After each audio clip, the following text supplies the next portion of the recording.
A very warm welcome to everybody to the 22nd meeting of Soteria. I'm very proud that it is the 22nd meeting on the 22nd of May of 2022. And who would have thought we would have come so far? I should give a very brief introduction to this subject, which is one that is close to my heart, and a brief introduction to our speaker. First, a little bit about my discovery of Shakespeare, or the Shakespeare authorship question. Like many people who studied Shakespeare at school, I did so with a feeling of ill ease, not an ill ease about the works that we studied at school, but about the writer. All the other writers who we studied at school and subsequently in my life, I felt that the writer and the works were integrated one with another. We had Milton, for example, at school, and I think I can remember the opening of Sonnet 19, how I consider how my life is spent, ere half my days in this dark world and wide. And that one talent, which is death to hide, lodged with me useless, though my soul more bent to serve my creator, and so on. Because of course he was blind, and his blindness was very much part of his writing. And we all knew that. We knew that, you know, the blindness of Samson and so forth. And one only has to think of Thomas Mann, whose writing is so closely identified with his own life experiences. Dostoevsky, so laden with guilt. What is more a guilt-ridden book than Crime and Punishment? We know from the life of Dostoevsky how guilt was a dominating factor, or one of the dominating factors of his life. And yet it seems that Shakespeare was somehow otherwise. His was one where his face was carved in stone. He wasn't a real person. He was the bard. He was a phenomenon. He burst fully equipped with pen in hand out of the brow of Zeus. And I was very dissatisfied with that, but I didn't think about it too much.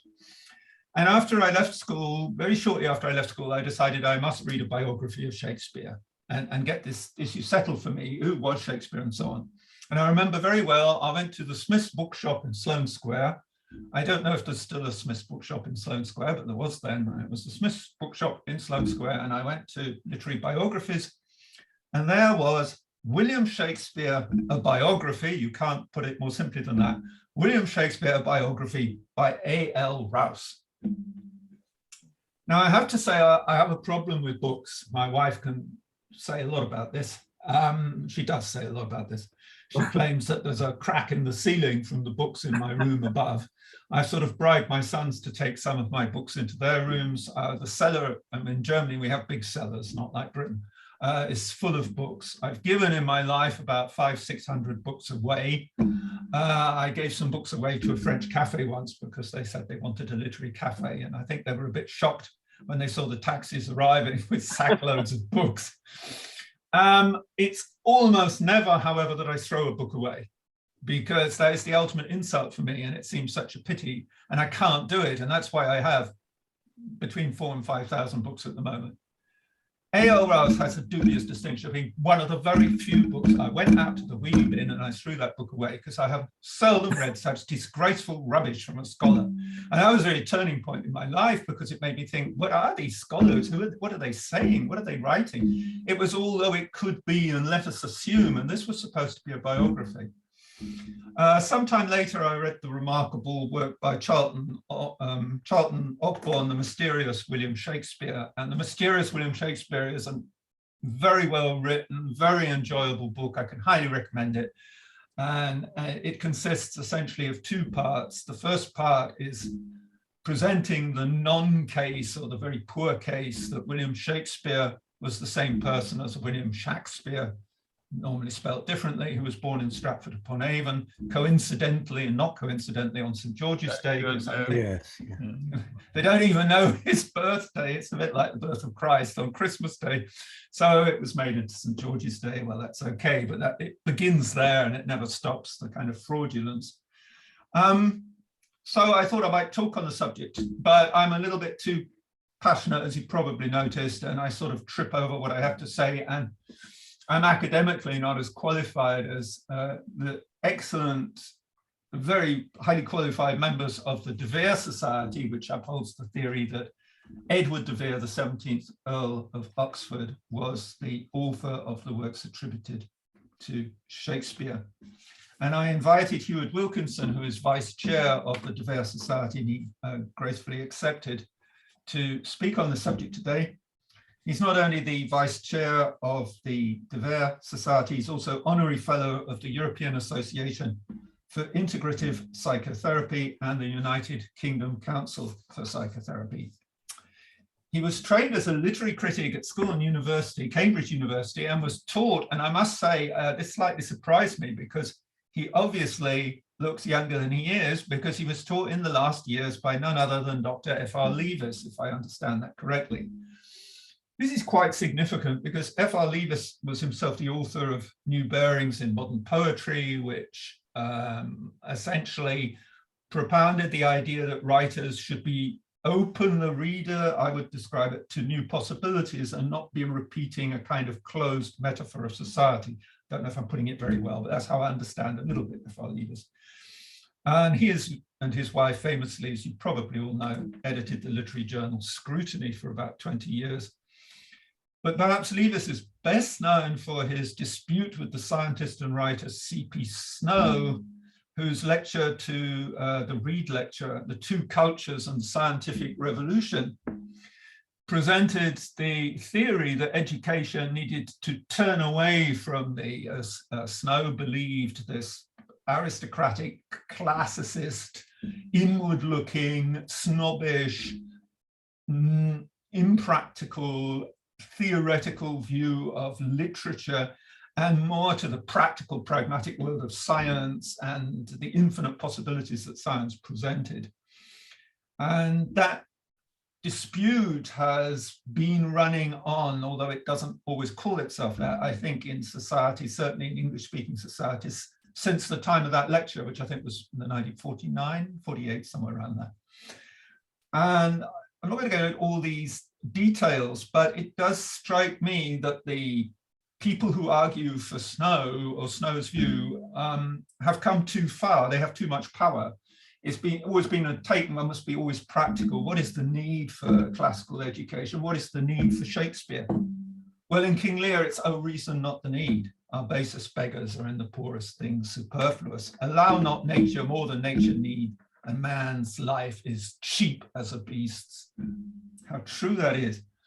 And well, back to our speaker, Heward Wilkinson writes that he has latterly applied literal critical insight about philosophy, religion, and history. And his developing interest now is historicity. I hope I got that right. It's easier in German, Geschichtlichkeit. Geschichtlichkeit. Yeah, it's easier in German actually to pronounce, even for me, than in English. Historicity is very difficult, that one. And it has obvious relevance, I think, to the authorship question.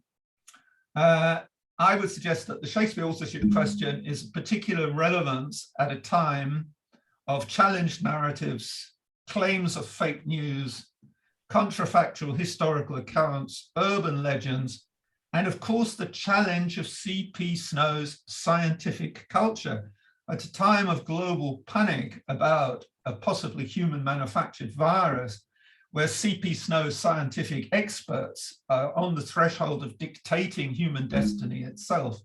I don't think that the question of Shakespeare authorship is just limited to Shakespeare. And with that provocative statement, I should like to hand over to Heward Wilkinson to talk about who was William Shakespeare. You clearly, nearly all of you, or all of you, actually conversant with the issues here. And thank you very much, Michael, for your introduction. It's very kind of you.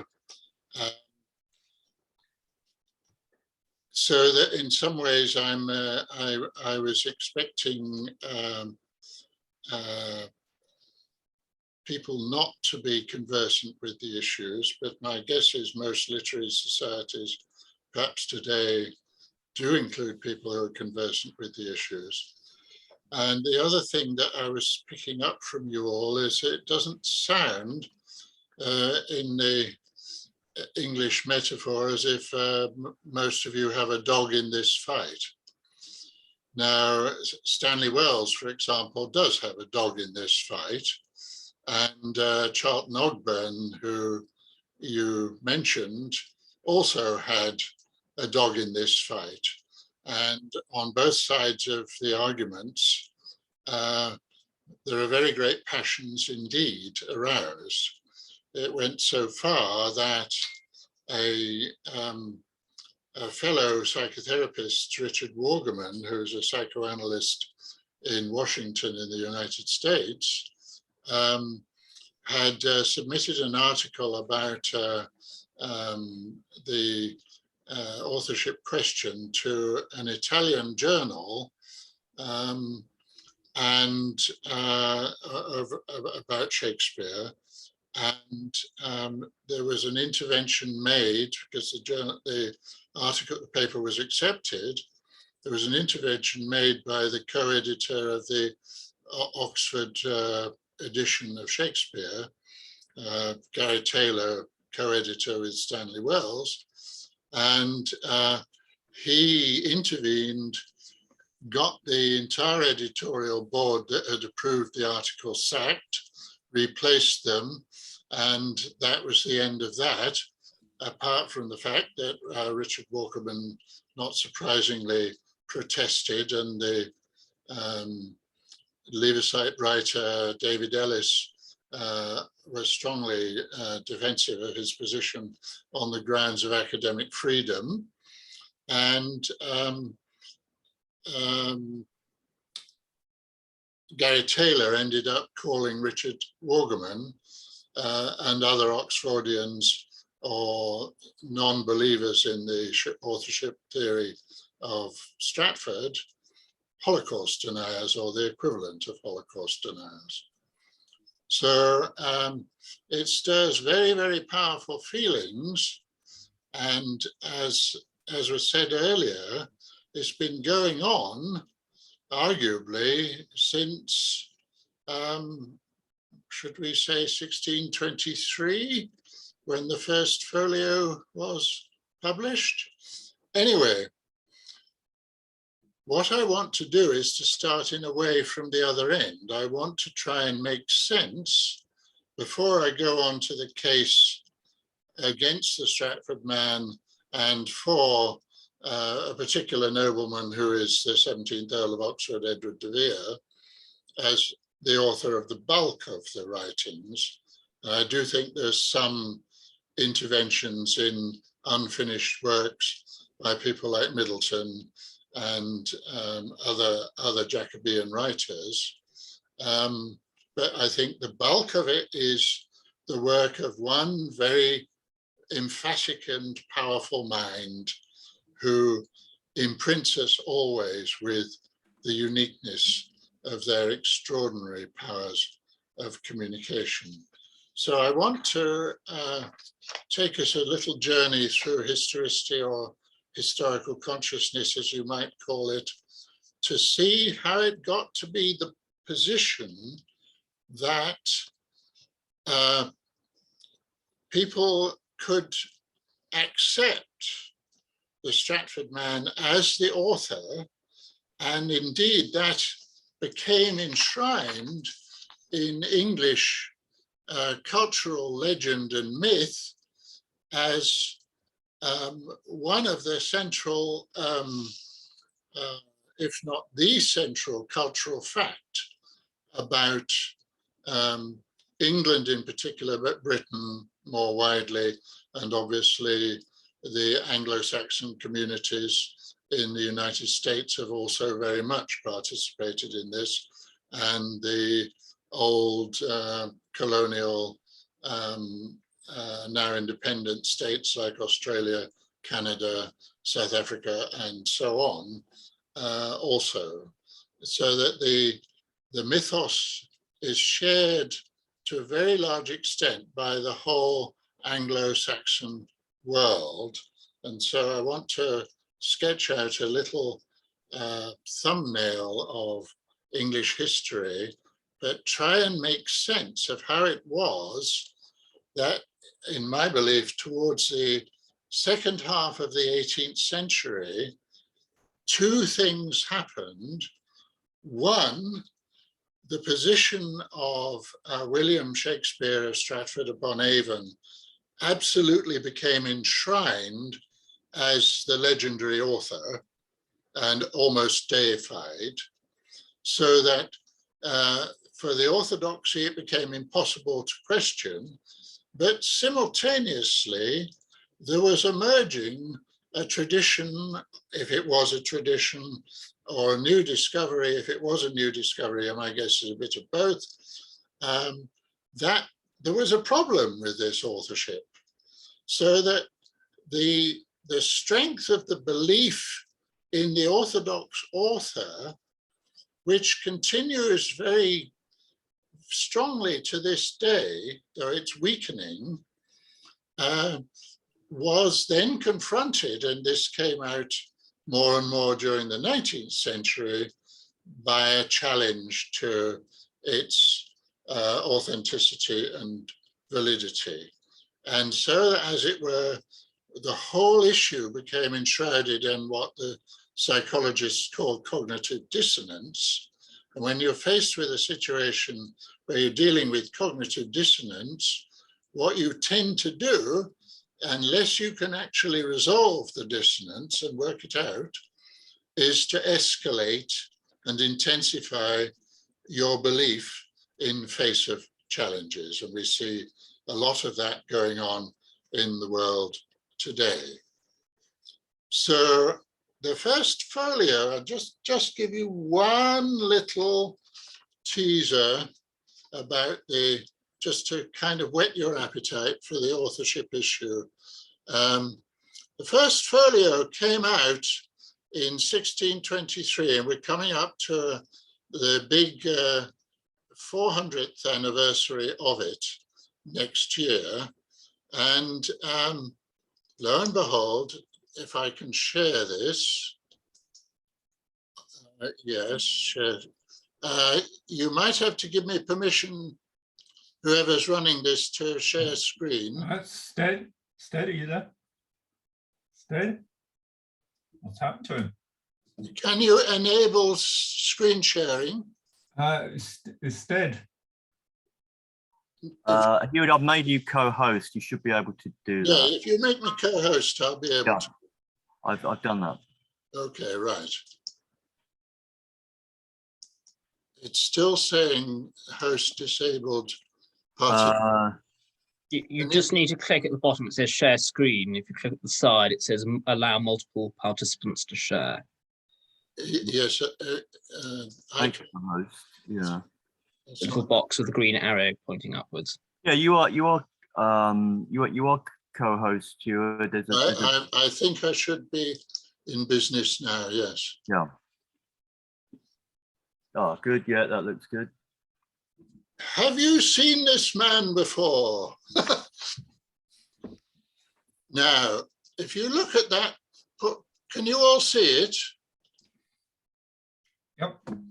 Yes. If you look at that portrait carefully, hang on, okay. If you look at that portrait carefully, you'll see there's something very odd about it.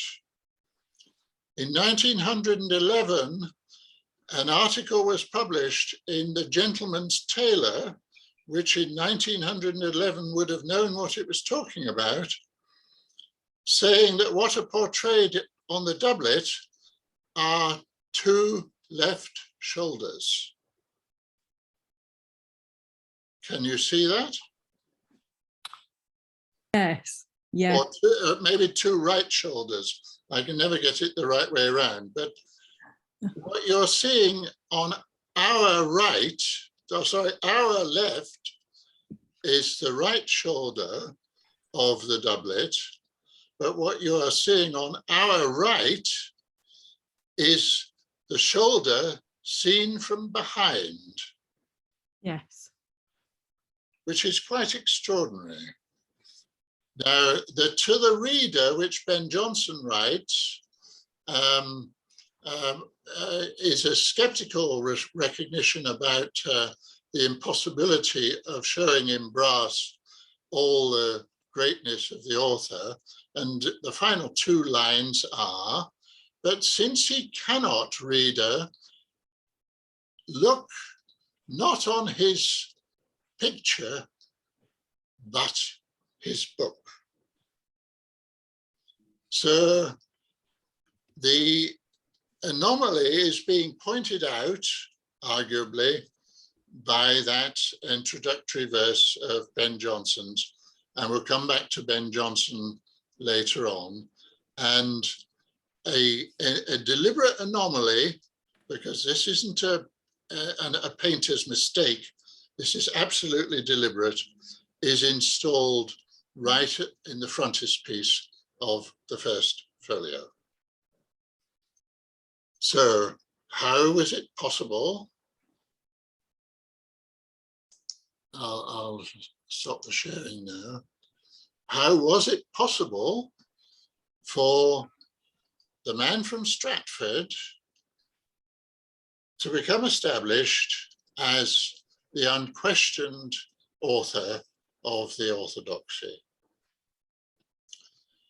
Well, as you're probably aware, those of you know who a bit of English history, we were at this point in 1623, towards the end of King James's reign, and with the advent of Charles I, I think in 1626, we were heading towards a civil war between the Puritan bourgeois parliamentarians and the traditional monarchy.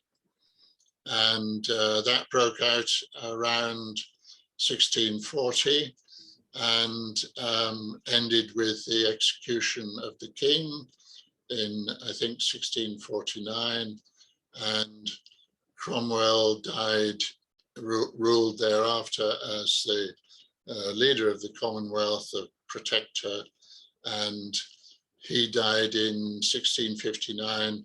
No one was big enough to step into his shoes, and so we reverted to being a monarchy. And under the Restoration of 1660, in the reign of Charles II, the theatres reopened. The theatres had been entirely closed during the period of the Commonwealth. So that there was a long time between the point where the first folio had been published and the Restoration Theatre. And there were significant changes, like it was now possible for women actresses to portray women, whereas in the Elizabethan and early Jacobean period, the women's parts had all been taken by boys. And Cleopatra, in Antony and Cleopatra, demonstrates the power of Shakespeare's playing with the frame when she says that she does not, if she was taken in triumph to Rome, she might even see some squeaking Cleopatra, "Boy, my greatness," in the likeness of a boy. And of course, it's a boy actor speaking that part in the Elizabethan period. So they must have been pretty damn good to carry that off.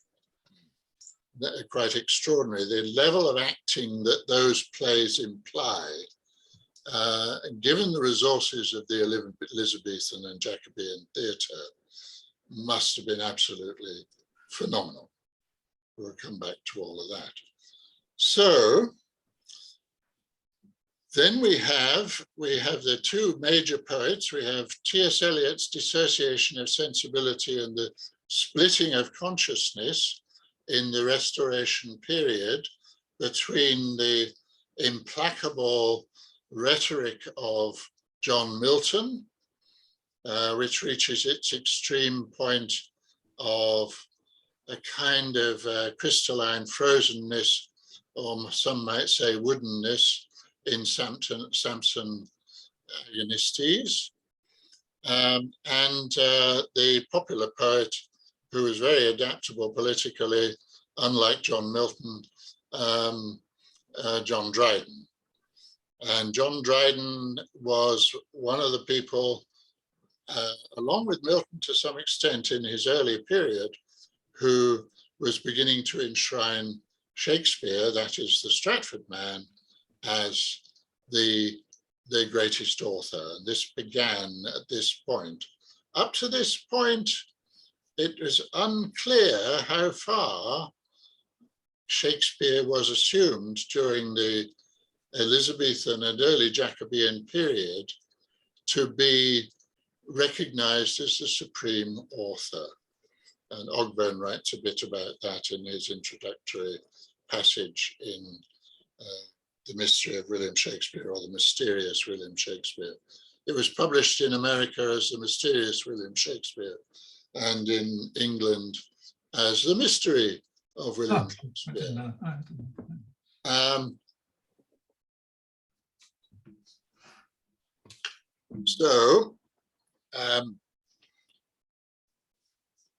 According to F.R. Leavis, the greatest poet of the 18th century, Alexander Pope, was a throwback to the metaphysicals. I'm inclined to agree with that. And I think T.S. Eliot greatly underestimated Pope. I think Pope is an extraordinarily great poet. And Pope produced an edition of Shakespeare. And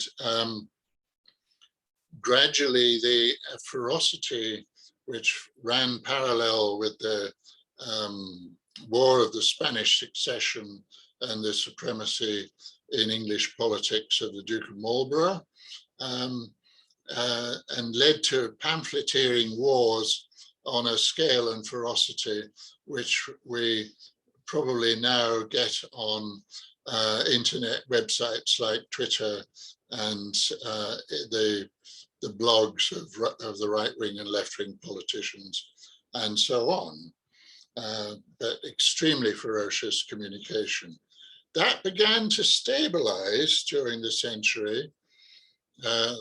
Addison and Steele in The Spectator and Tatler started to create a decorous and polite culture, which you still see reflected very powerfully in the writings of Jane Austen, most of course, which were published in the early 19th century, but nevertheless, she was born in 1775 and her upbringing and ethos was under the influence in particular of Samuel Johnson. The books that you were looking at behind me as being much more interesting than me, which I don't doubt, are James Boswell's journals.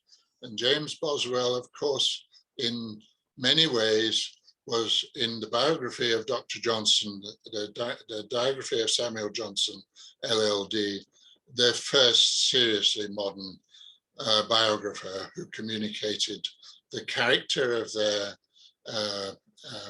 person, the subject of the biography, warts and all, with all the nuances, idiosyncrasies, and so on and so forth. And that changed the culture. That was part of the emerging change of the culture that was going on. Nevertheless, Samuel Johnson is wedded to the models of the earlier part of the 18th century. I'm trying to find my, there we are.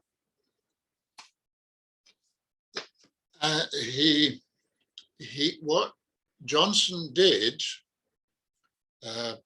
by the way, some of you may know that the American with German roots critic George Steiner once remarked that the Muses have conferred 2 doctorates. One, Dr. Samuel Johnson, and the other, this was in the 20th century, behind me above the Boswell books, Dr. F.R. Leavis, who I was privileged to be a pupil of, but nevertheless who had his limitations. But in terms of the authority of the critic, Johnson attained a degree of authority and assumed authority in his writing, which probably has never existed before his time or after his time in English criticism. He was the great authority. And I think he placed an imprinting on our understanding of Shakespeare that enabled the Stratford position to be sustained thereafter, despite the challenge to it, and despite what is, in my view, its flimsiness in rational terms. This passage ends with a phrase that Walter Jackson Bate, the great American commentator on Samuel Johnson and biographer of Samuel Johnson, quotes in his book, The Achievement of Samuel Johnson. And I'll then read a second passage. This is very early in the preface to Shakespeare, which was published in 1765, 4 years before the Garrick Festival at Stratford-upon-Avon, which consolidated the whole thing. And interestingly enough, as some of you may well know, Garrick was Dr. Johnson's pupil when he was a schoolboy. And they went to London together when they went from Lichfield to London. So this is what Johnson says. Nothing can please many and please long, but just representations of general nature. Particular manners can be known to few, and therefore few only can judge how nearly they are copied. The irregular combination of fanciful invention may delight a while. By that novelty of which the common satiety of life sends us all in quest. But the pleasures of sudden wonder are soon exhausted, and the mind can only repose on the stability of truth. That was the phrase that Jackson Bate quoted. And then he goes on. If you think of William Blake, who celebrates minute particulars, only in minute particulars is wisdom, to generalize is to be an idiot, this is what Blake is opposing. Shakespeare is above all writers, at least above all modern writers, the poet of nature, the poet that holds up to his readers a faithful mirror of manners and of life.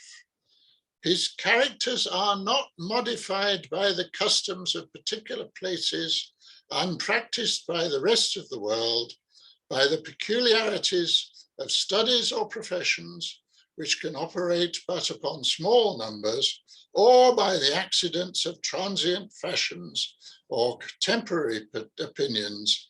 They are the genuine progeny of common humanity, such as the world will always supply and observation will always find. His persons act and speak by the influence of those general passions and principles by which all minds are agitated, and the whole system of life is continued in motion. In the writings of other poets, a character is too often an individual. In those of Shakespeare, it is commonly a species. And there's lots more to the same effect. He remarks about Menenius in Coriolanus. Basically, he says that Voltaire and Reimer have challenged Shakespeare's rudeness in portraying a senator of Rome as a bit of an idiot. And Johnson says, if if Shakespeare had gone into the Senate of Rome in search of an idiot, he would certainly have found one. And he then says, and they complain also that Claudius is portrayed as a drunkard. And Johnson says, Shakespeare knew that kings like alcohol and intoxication as much as other people, and therefore this is a legitimate position. So again, he's playing to the whole idea of universal characteristics, the one trait character whom we find in Jane Austen, for example, in Miss Bates, in Emma, and in Mr. Collins, in Pride and Prejudice, which was a very 18th century understanding, is there being rubber stamped by Samuel Johnson. Now, I want to just point out to you that it may appear that things changed with the Romantic period. We were at that point, Johnson died in 1784. The French Revolution began in 1789. Beethoven published the Eroica Symphony in 1805. Wordsworth wrote the Prelude and had finished it and read the entirety of it to Coleridge in 1805.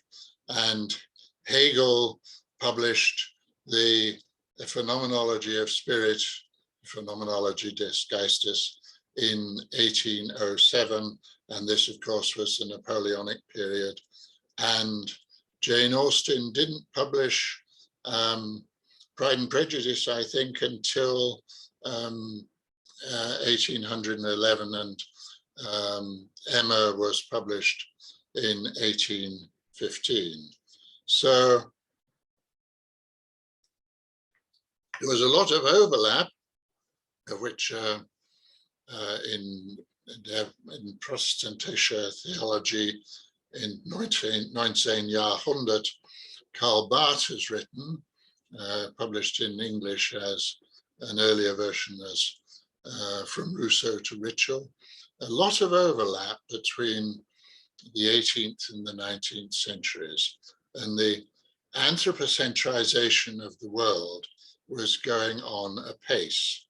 But nevertheless, in Coleridge's comparison, in the Biographia Literaria of Milton and Shakespeare, Milton is portrayed as the solitary individualist poet, and Shakespeare is the universal mind who encompasses everything in himself. And then Coleridge had a great influence on John Keats, and we have the same phenomenon in John Keats. Now, Keats is here describing himself as the type of the poet, but nevertheless, because he quotes characters like Imogen and Iago, it's clear he's thinking of himself, as indeed he always did, in terms of Shakespeare. As to the poetical character itself, I mean, that sort of which, if I am anything, I am a member, that sort distinguished from the Wordsworthian or egotistical sublime, and obviously he could have put Milton in there as well, which is a thing per se and stands alone. It is not itself. It has no self. It is everything and nothing. It has no character. It enjoys light and shade. It lives in gusto, be it foul or fair, high or low, rich or poor, mean or elevated. It has as much delight in conceiving an Iago as an Imogen. What shocks the virtuous philosopher delights the chameleon poet. So that is the model. And if we come to the 20th century and T.S. Eliot in Shakespeare and the Stoicism of Seneca, T.S. Eliot points out, he's writing about various people who've written about Shakespeare, Wyndham Lewis, Middleton Murray, and Lytton Strachey. And he says, there is a fatigued Shakespeare, a retired Anglo-Indian presented by Mr. Lytton Strachey. There is the messianic Shakespeare, bringing a new philosophy and a new system of yoga, presented by Mr. Middleton Murray. And there is the ferocious Shakespeare, a furious Samson, presented by Mr. Wyndham Lewis in his interesting book, The Lion and the Fox. And what Eliot then goes on to say is that what is very striking is, of course, that all these characterizations are like the people who have written them. And therefore, Shakespeare is functioning for Eliot too as a projection object. And he says that what seems to me one of the chief reasons for questioning Mr. Strachey's Shakespeare, Mr. Murray's and Mr. Lewis's is a remarkable resemblance which they bear to Mr. Strachey, Mr. Murray and Mr. Lewis respectively. I have not a very clear idea of what Shakespeare was like, but I do not conceive him as very like either Mr. Strachey or Mr. Murray or Mr. Wyndham Lewis or myself. So there, I think we see the lineaments of the model which is there in Samuel Johnson and is there in Keats. And if we think about it also, it gets off the hook anyone writing about Shakespeare who is required to think about local incidents and historical moments in the life of the author which were relevant to the understanding of their work. And so what Johnson does by prescinding from detailed characterization and references to the individual situations of people's lives and going instead for a normative characterization in terms of character types or species, as he says, he gets anyone thinking about the Stratford man as off the hook in finding biographical linkages with the works, between the works and the life. And it seems to me that to some extent, we've all inhabited, I've met one or two people who were authorship skeptics almost from the start, but most of us have for some period in our lives been Stratfordians. I certainly was. It wasn't until I encountered Ogburn's book in 1988 that the scales fell from my eyes and I changed my position. And I'd got a rather mythic understanding of the Stratford man at that point. And in some ways, I was quite disappointed to lose him and gain just a person that was understandable in the way that Byron is understandable, or Samuel Johnson is understandable, or Charles Dickens is understandable, or even T.S. Eliot is understandable as an ordinary person with a real life and real character and so forth. But nevertheless, there were gains as well as losses. But it seems to me that when we got to Samuel Johnson, something happened to the image of Shakespeare. And I think that this connects with what Jane Austen portrays in Emma, which is the movement from a feudal society to a bourgeois society, which is happening in the latter part in particular of the 17th century and is crystallized when the ruling orders within Britain refused to countenance the continuing monarchy of James II and invite William of Orange and his wife Mary to take over the throne in 1689, the so-called Glorious Revolution.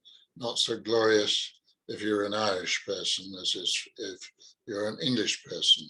But at that point, the bourgeois England began to become installed, and we had a constitutional monarchy rather than an absolute monarchy in terms of the divine right of kings, which of course the divine right of kings and indeed queens is right at the heart of Shakespeare.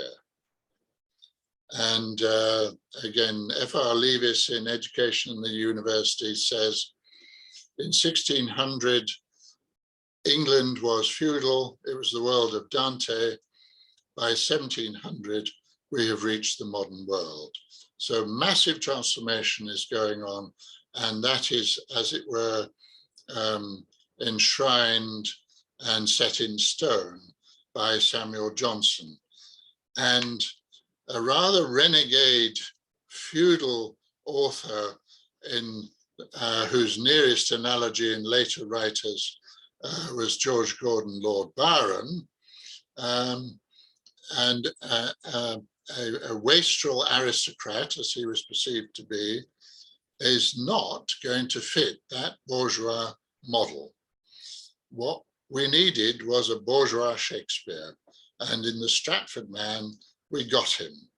And that is part of the person from the provinces making good. That is part of English mythology. And the hidden hatred of the aristocracy underlies that. And the fact that deep in the English experience for 1,000 years nearly is the fact that we were defeated, the Saxons were defeated by William of Normandy, a very close run thing as we know, but nevertheless, the Battle of Hastings, Harold had put all his eggs in one basket, and the Saxon monarchy was wiped out at that point, and William of Normandy became king. So the Norman conquest was then enshrined very ruthlessly, and we had an aristocracy which then had to find ways of interacting with the church and with the common people. And that is the dynamic through which English history has struggled ever since. And it was still going on in the 17th and 18th centuries. In fact, it's still going on now. But from that point of view, we needed a bourgeois Shakespeare. And we got a bourgeois Shakespeare in William of Stratford. So that, I think, makes some sense. As it were, the Stratford man became like the law of gravity. We don't even think about the law of gravity unless we're scientists. It's totally unquestioned. It's a bedrock assumption, a kind of Kantian a priori framework of our existence. And we don't question it at all. I think that certain things in English tradition have got themselves into that position. I think the parliamentary system is near to being one of them. The Church of England, God bless its soul, is near to being one of it. And I think that Shakespeare at that point, underwritten in that way by Samuel Johnson, the same thing happened. And from then on in, we got modern scholarship being applied to Shakespeare. Stevens and Malone and James Boswell Jr. produced editions of Shakespeare. In particular, the sonnets were published for the first time since 1640 in a proper edition that Malone edited. And it became possible for Wordsworth to write a sonnet in which he says, in the sonnet, Shakespeare unlocked his heart. Well, nobody knew the sonnets before that point. And when the sonnets first came out in this peculiar publication in 1609, with no name, you see the parallel lines? That's where the author's name would normally be, and it's empty. And we have Shakespeare with the hyphen, Shake-Spears sonnets, never before imprinted, which suggests it's a pseudonym. And then we have the famous lines, our ever living poet. And normally we would assume that if you describe someone as ever living, you're describing a dead person who's become immortal. That can be debated, but anyway, this is a very odd publication, and the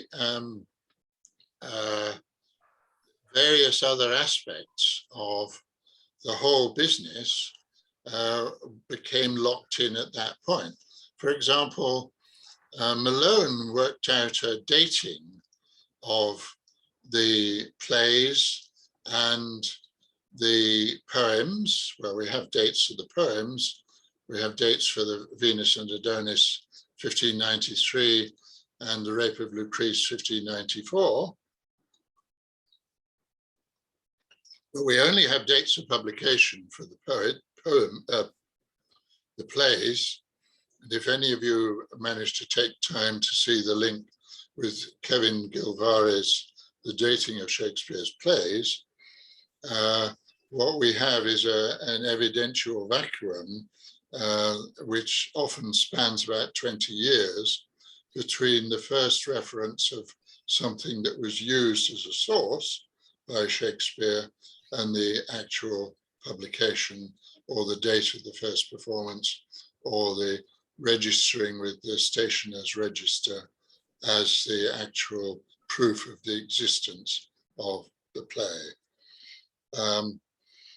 And what happened was that the dates of William of Stratford's life were taken to be the markers. Green's Groatsworth of Wit is taken to be, which is, I think, 1592, was taken to be the first actual reference to Shakespeare in London. That's a very arguable situation. There's a reference to a shake scene. Thinks himself the only shake scene in the country. And there's a reference to one of the plays we know as the trilogy of Henry VI. A tiger's heart wrapped in a player's dress, something like that. And which is a reference to Richard III as he became in the original play. It might have been, it's unlikely probably to have been the Stratford man, because very little was apparent about him at that point, unless you already make the assumption that he was the author. It probably was Edward Allen or Alain, depending on how you pronounce his name. The one who could shake a stage because he was so big. Anyway, that's a long argument. But if you adopt the Stratford man's dates as the criterion of when the plays must have been written, then, for example, you will have Julius Caesar written in 1599, and you will have Hamlet written in 1602, and so on and so forth. The problem can be illustrated by Hamlet, because actually we have 3 editions of Hamlet. One of them has by the orthodoxy been dismissed as a memorial edition drawn from actors' memories, and therefore not a new thing, which came out in 1603.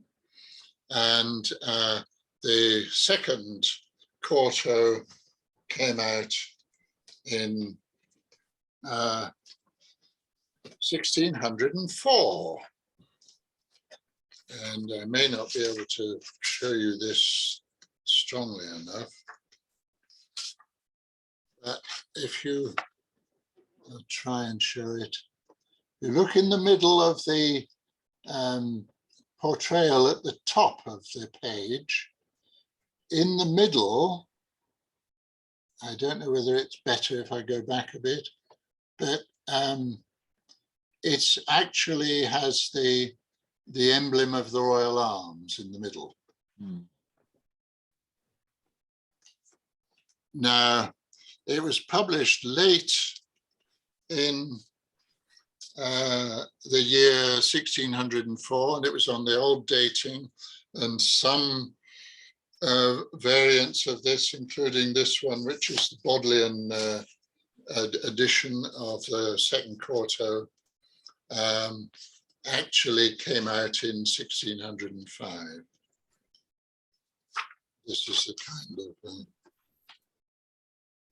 it's a facsimile of the Bodleian edition. So some of them came out in 1605, which means it was published very late in the year 1604. And guess who died on the 24th of June, 1604? Edward de Vere, or at least it's reported so.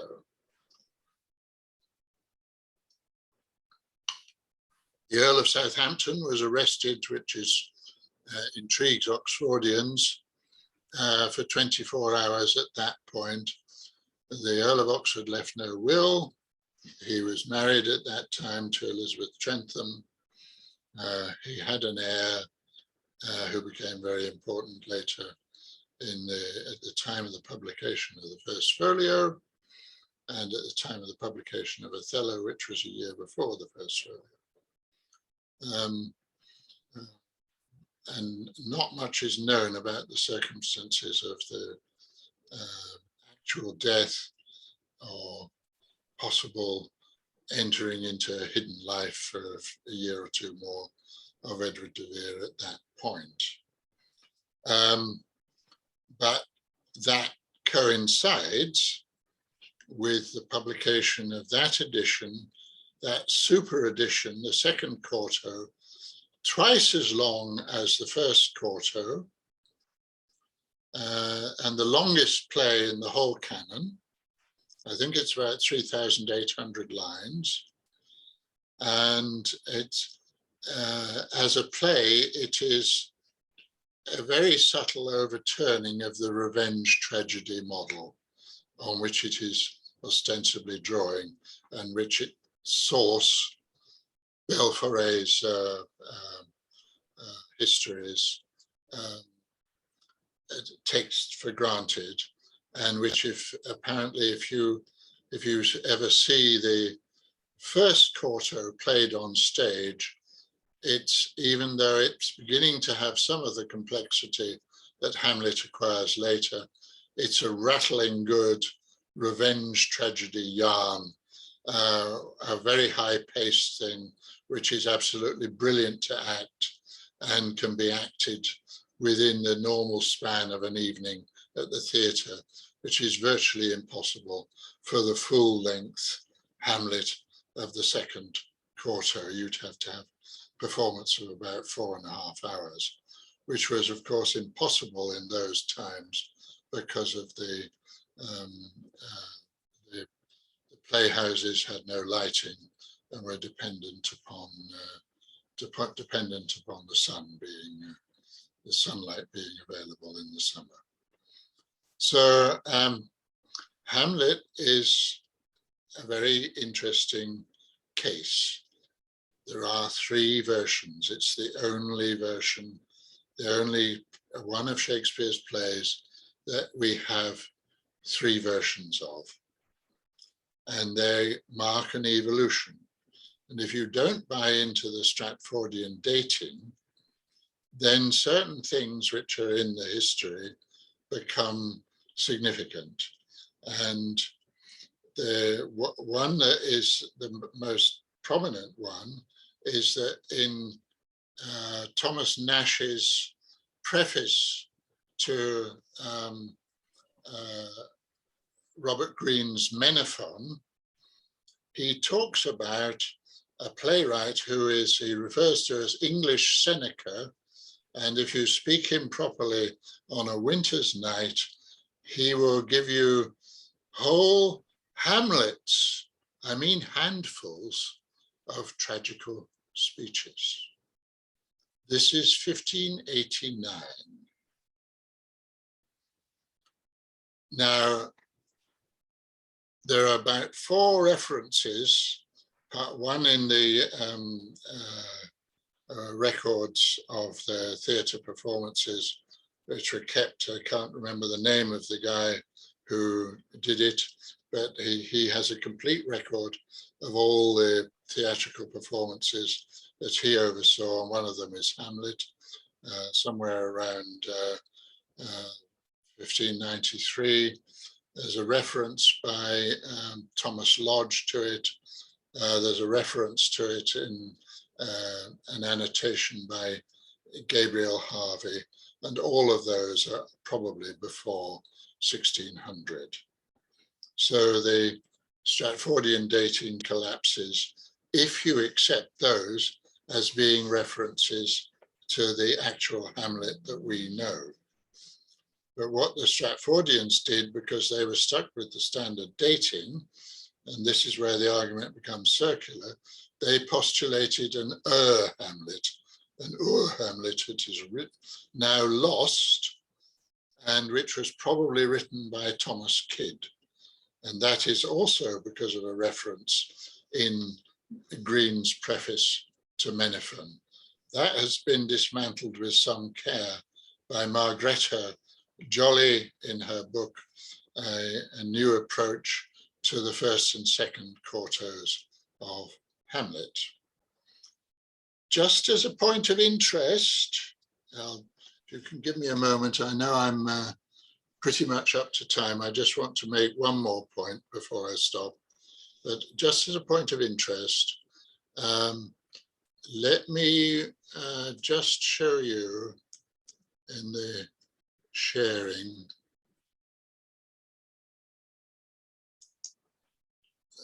I'll find the website first.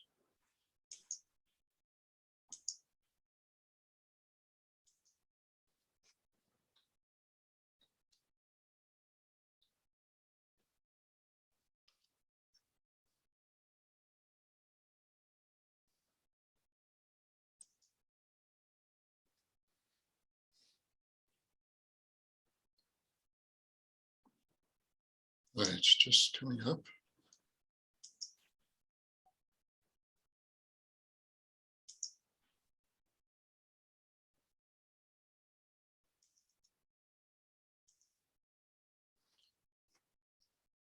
That is Nina Green's website, and it has an absolute horn of plenty of documentation which will be of interest to you.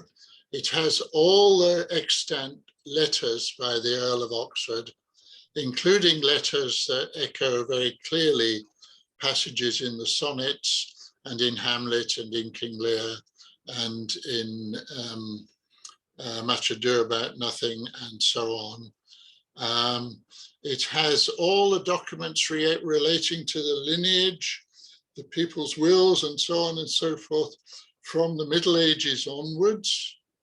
It has Oxford's poems, and it has key documents, including the preface to Menaphon by Thomas Nash and Robert Greene's plays, and also a lot of interesting arguments within the Edward de Vere newsletters.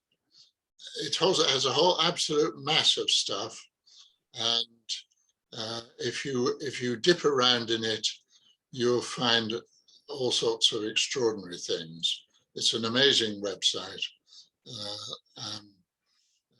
Nina Green, like my old teacher, F.R. Leavis, is a combative person, and her site, her email site, Phaeton, ran for a long time, but is now paused. But this website remains, and it's absolutely a fantastic website if you want to look into these things. So if I just put the URL in the chat, shut this down.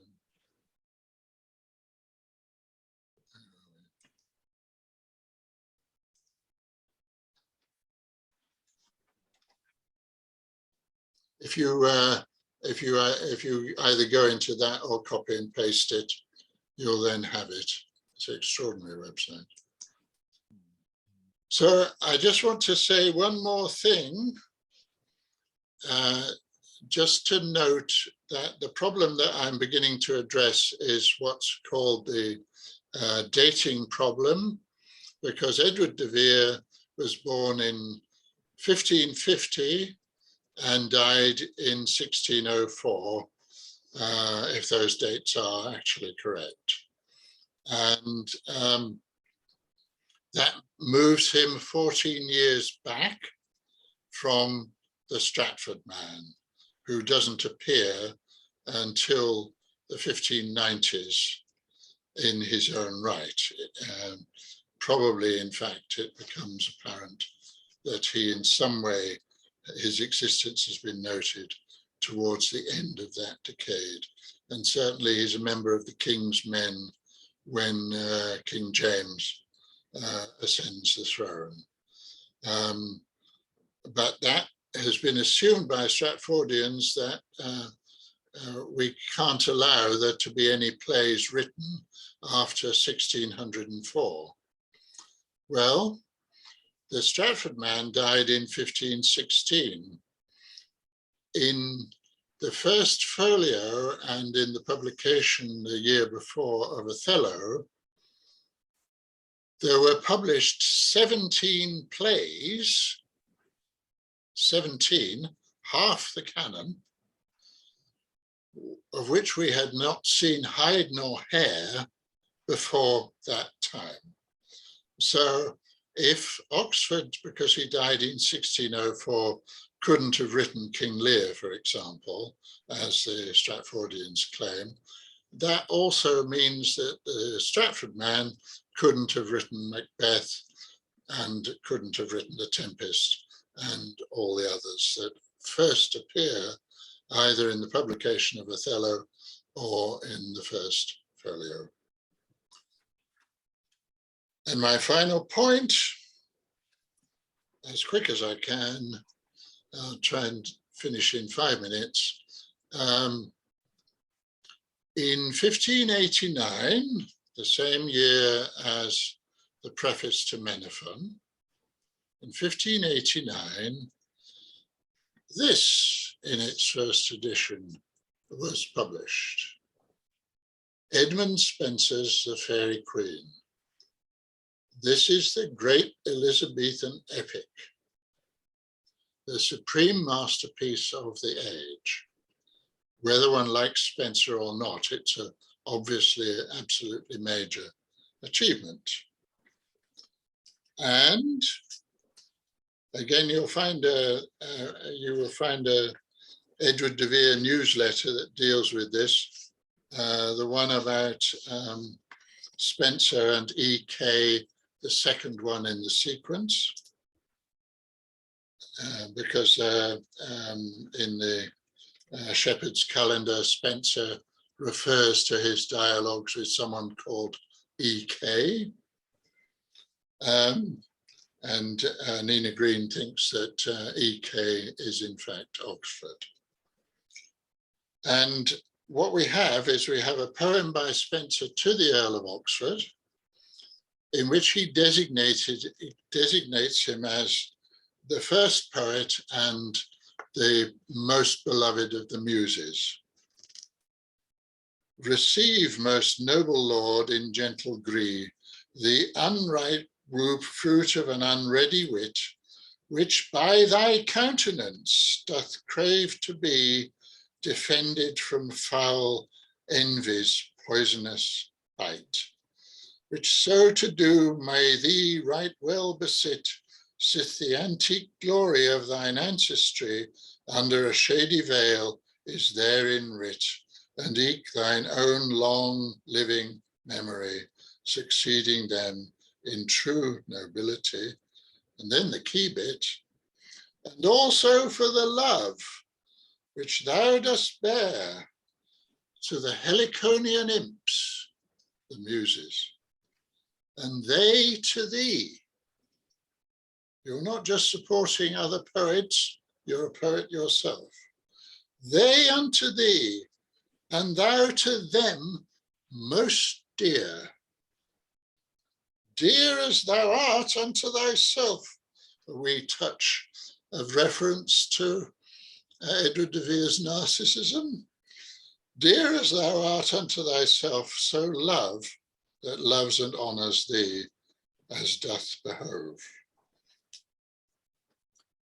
And in the commendatory verses, under the title of Ignoto, a response is made.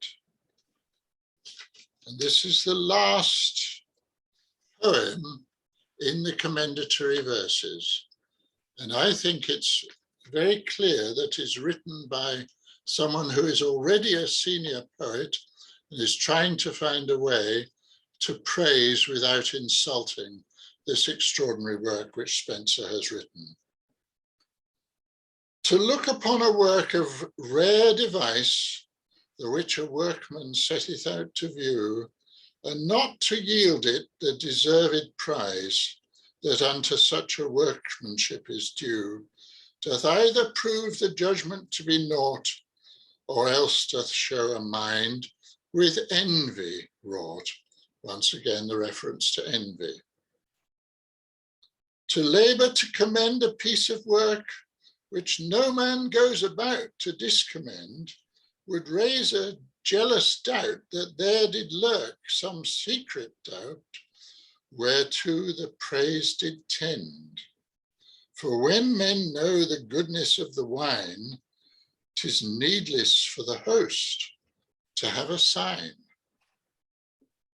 And then the key stanza, because I'm going to quote from Johnson's panegyric in the first folio to Shakespeare, which echoes this.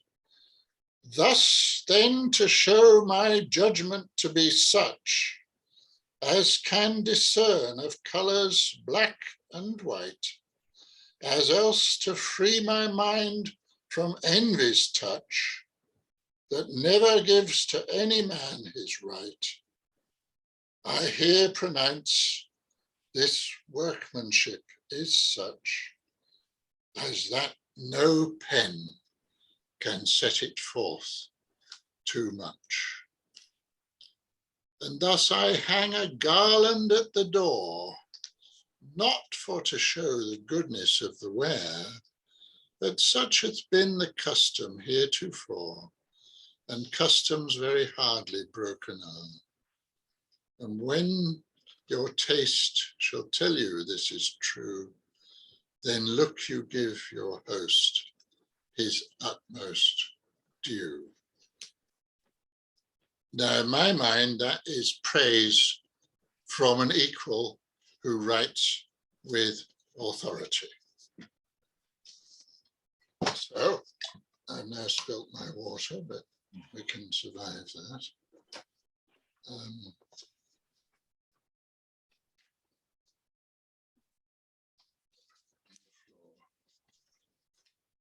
Read this before it gets blotted out.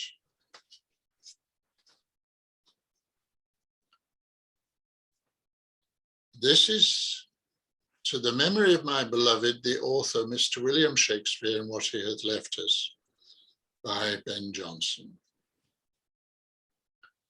To draw no envy, Shakespeare, on thy name, am I thus ample to thy book and fame, when I confess thy writings to be such as neither man nor muse can praise too much. 'Tis true, and all men's suffrage, but these ways were not the paths I meant unto thy praise, for silliest ignorance on these may light, which when it sounds at best but echoes right, or blind affection, which doth ne'er advance the truth, but gropes and urgeth all by chance, or crafty malice might pretend this praise, and think to ruin where it seems to raise. These are as if some infamous bawd or whore should praise a matron. What could hurt her more, that thou art proof against them, and indeed above the ill fortune of them, or the need. I therefore will begin soul of the age, and so it goes on. That is the same poetic strategy as the commendatory verse in The Fairy Queen. It has the same reference to envy, and it echoes the lines, I here pronounce this workmanship is such as that no pen can set it forth too much.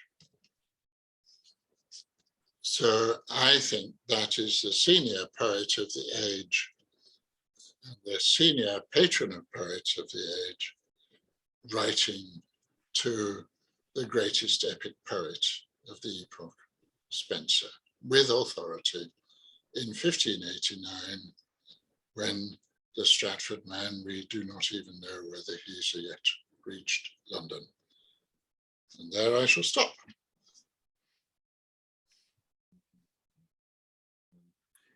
Oh, Heward, thank you very much for a magisterial account, in particular of the historical reception of the works of Shakespeare. I found that most illuminating.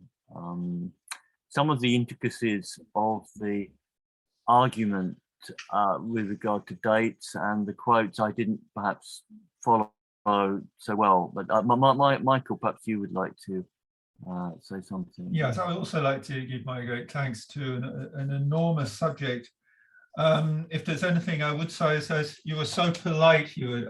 It's probably just as well I didn't speak on this subject because my blood boils with some of the things that audience do. Yes, perhaps we come back. I would like to stress that one thing with the dating, for perhaps people are not aware. This one point, I think it's Professor Schoenbaum came out with a statement in The Guardian about 5 years ago that we know that Macbeth was written in 1612. No, we do not know that. It is not known. And the point is that Stratfordians are constantly trying to prove, unsuccessfully, always unsuccessfully, that one of Shakespeare's plays was written after 1604. And I say to you, I really think you were too polite about that. That is outrageous. They keep doing it, and they even have the effrontery to say, oh, anybody who supports the claim of another author, particularly Edward de Vere, must be stupid. They must be so stupid they can't understand, ha ha, he, giggle, giggle. You can't write a play after you've died. But there is no evidence that any of Shakespeare's plays were written after 1604. So I'd just really be strong about that point. Excuse me, I do feel quite passionate about it. But anyway, thank you very much. I'm sure lots of people have got lots of things to say. I might be just greedy though and pick up one thing that interests me. You made a very interesting point, I think, about this idea of this bourgeois Shakespeare that was produced. I had certain thoughts about it myself, that in a sense has been, I think, a kind of alliance, if I can put it very crudely, between a kind of left and right wing alliance about Shakespeare, that the right wing is a kind of mythical, he must be English. He's our English writer. He's a wonderful writer. And no one on the continent has produced anything so much as our English Shakespeare. And therefore, they don't want a candidate like the Earl of Oxford who traveled around Europe, who was much more European. And the kind of left-wing narrative, if I can call it. And who wrote 11 plays about Italy. Yeah, indeed. And this, though, dovetailed with the left-wing narrative, so it's almost, I'm going to say conspiracy, but a kind of agreement that, oh, you know, you can write these plays without having to have an aristocratic education. So that was one point. And there's a little thing that has occurred to me, I don't know what you think of it here, that there could be this idea that the Shakespeare of Stratford-upon-Avon, I think from his name and probably his origins, might have been more the Saxon Shakespeare, and de Vere, of course, in the name is the Norman Shakespeare, so that in a way, maybe even that Saxon-Norman conflict is continued even between the Stratford Saxon man of the soil and the de Vere Norman cosmopolitan aristocrat. It's an idea. That's very much so. And the Earls of Oxford were the first peers in the land. And the first one came over with William the I Conqueror, knew that, yeah. and his name was very interesting. His name was Alberic de Vere. Mhm. Those of you that know your Wagner will know who Alberic is. And Alberic is the king of the elves. And the name comes from the Saxon Elberig. Alberic, Elberig. And it mutates, as names do. And it becomes later Aubrey, Auberon, and it becomes Oberon. Now, who is the king of the fairies in A Midsummer Night's Dream? Your starter for one, yes. And the whole tradition of the name arguably runs on down, because then we have, again, if you read the curiously convoluted piece by Nash, that is the preface to Menaphon, it ends with a remark about someone who is going around the country as the king of the fairies. So was A Midsummer Night's Dream, an early version of A Midsummer Night's Dream, already written in 1589, etc.? It would seem to me that the nub of the question as to whether the author of the corpus is the same as the man who wrote the letters that are ascribed to the Earl of Oxford are found to be the same looking at the texts. Is that not the case? Presumably that is the most significant thing we have as to the identity of the Earl of Oxford, something from his own pen, the letters, and how far they can be said to come from the mind of the man that wrote the plays. Isn't that really the crucial question? Obviously, it's difficult to tell that from an extract, but am I not correct? Some of them certainly make that echo, and I'll see if you can give me a moment. I will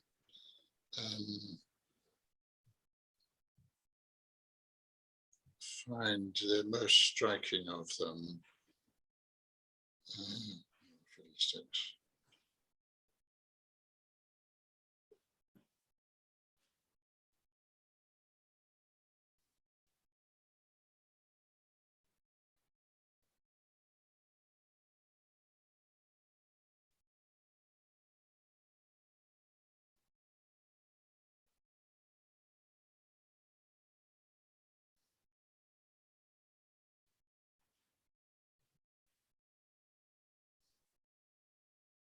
More haste, less speed.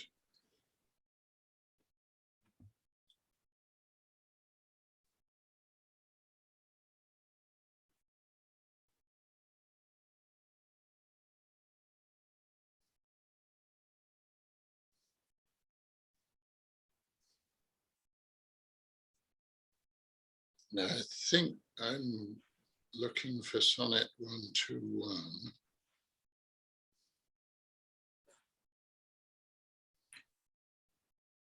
Oh, don't worry. I mean, does anyone else have? No, I found it. It is 121. Now all I have to find is the relevant letter of Oxford. The correspondence surely couldn't be established on a brief extract. It would have to be through looking at the whole. I mean, well, it's not something we can establish in a minute. It would be. I think you will find the comparison between these two quite powerful. It's not probative, but at the same time, there are 3 or 4 cross connections which are very, very striking indeed. If you just give me that moment.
I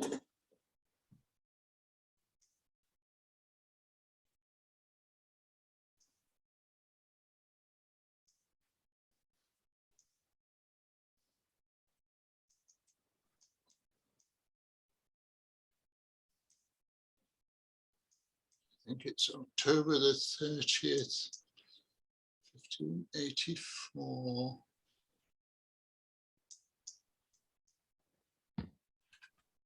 Yes.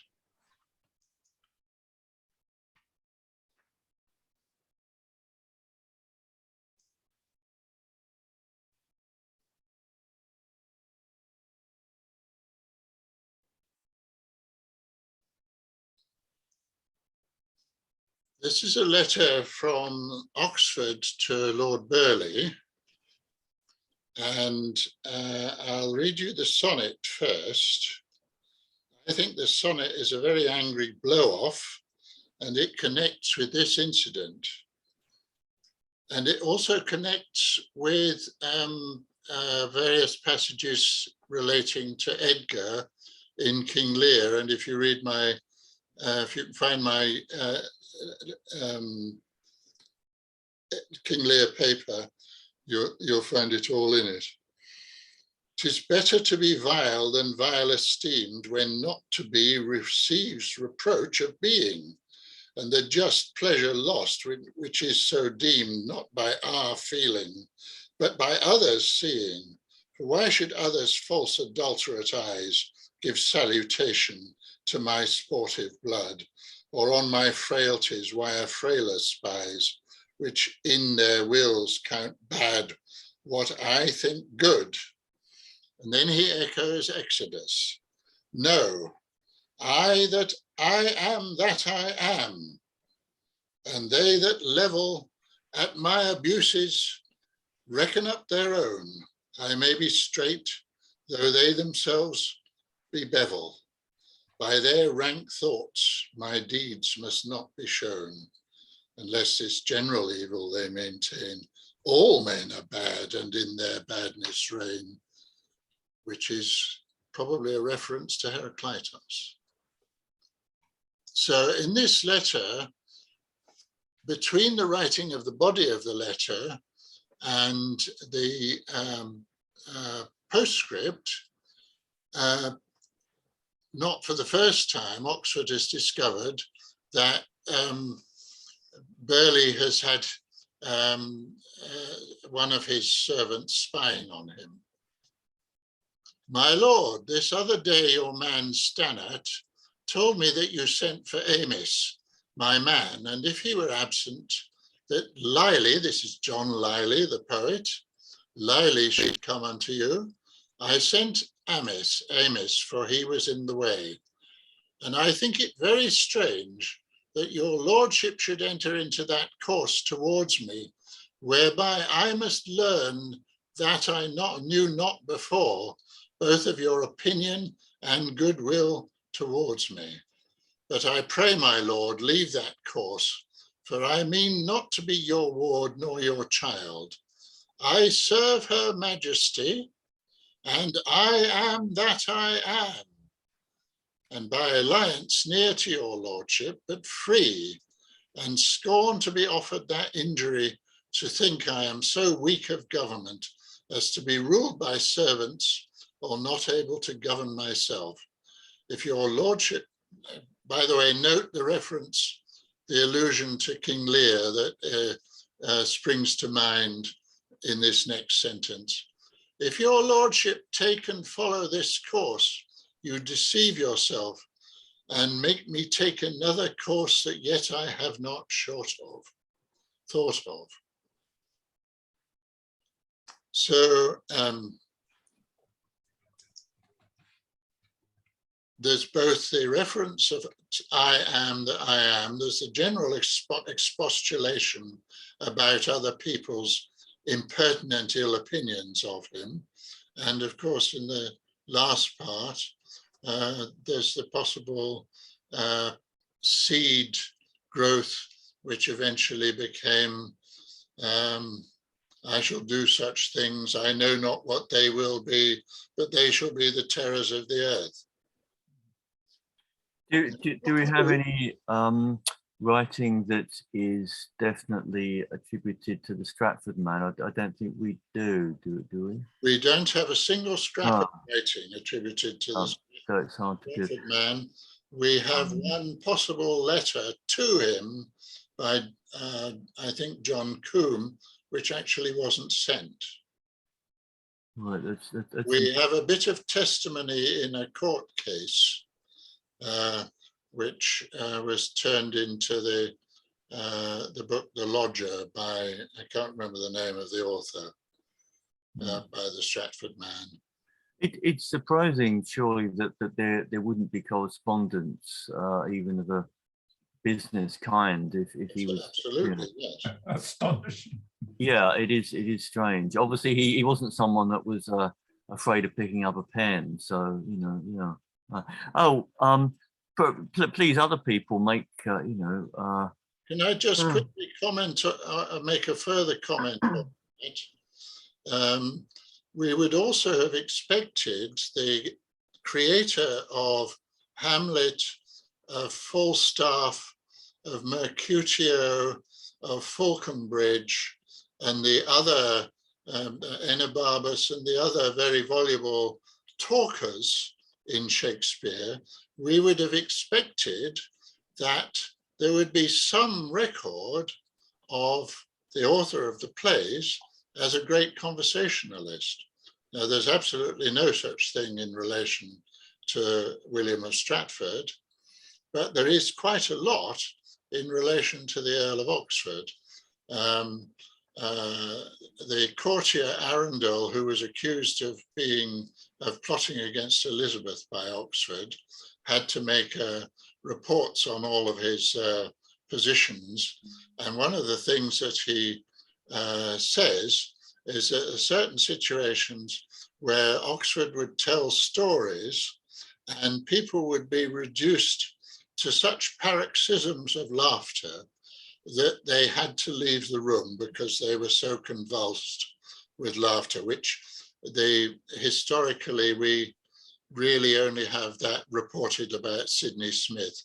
Not even Oscar Wilde achieved that as a talker. So the cat does fit the man in this case. Michael, great. Yeah, please. No, that's a fascinating presentation. I really enjoyed your talk very much. And the one thing, could you explain a little bit further about the divine right of kings in the works themselves, and then why William of Stratford is pushed to, I mean, it doesn't counter the divine right of kings in the works. That confused me. It does. It does. The legitimacy of the divine right of kings is there in the Henry plays repeatedly. It's there in Hamlet. There is such a I can't remember, majesty that surrounds a king in Hamlet. It's more than majesty. The imperial theme, the whole issue in relation to the execution, the deposement and execution of Richard II is about the violation of the right of kings, the divine right of kings. And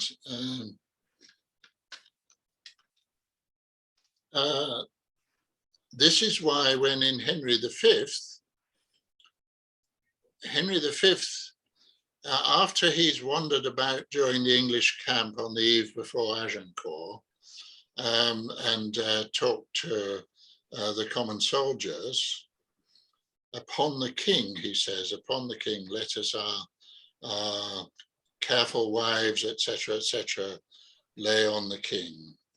And Henry prays for forgiveness for the sin his father committed in taking the crown. And the general ethos within the plays is that the monarch's lot is much harder than anyone else's. Now, the ordinary common man is very often not going to think that. The normal reaction would be, I have it hellishly harder than Queen Elizabeth II swanning it away in Buckingham Palace or Sandringham or whatever it might be, or Prince Charles having millions of pounds to spend on talking to his flowers, etc., etc., etc. You get an anti-monarchist position, which will be based on the fact that the monarchs have enormous privilege, which the ordinary person doesn't have. And yet, in Henry IV, the king says that the commonest man who is in the crow's nest watch point on the mast of a ship at sea has it better than he has it as the king. So and the sleep, if I may put that point in, can sleep, which is so significant in Shakespeare, isn't it? Because the guilty person can't sleep. I had to throw that in. That beautiful quotation, Henry IV. So, and that reminds me also of the passages in Macbeth, the famous speech in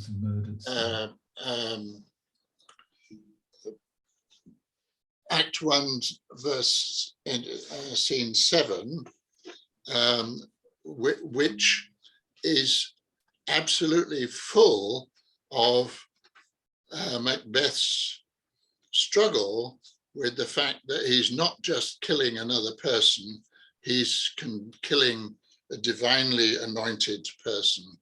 You just find it.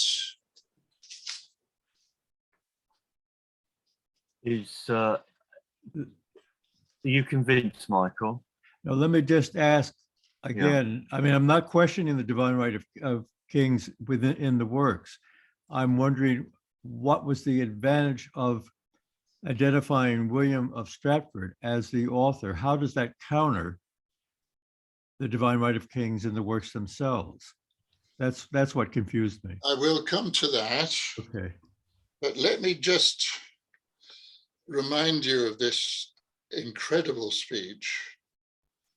If it were done when 'tis done, then 'twere well, it were done quickly, if the assassination could trammel up the consequence and catch with his surcease success, that but this blow might be the be-all and the end-all here, but here, upon this bank and shoal of time, we jump the life to come.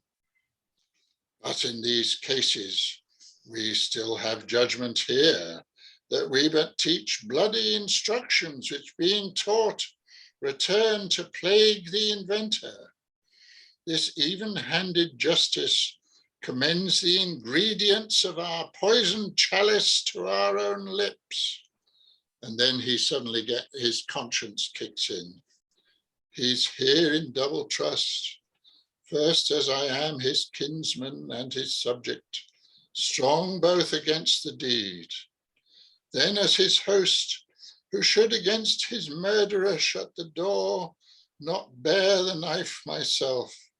Besides, this Duncan hath borne his faculties so meek, has been so clear in his great office, that his virtues will plead like angels, trumpet-tongued, against the deep damnation of his taking off, and pity, like a naked newborn babe striding the bar blast, or heaven's cherubim horsed upon the sightless couriers of the air, shall blow the horrid deed to every eye, that tears shall drown the wind.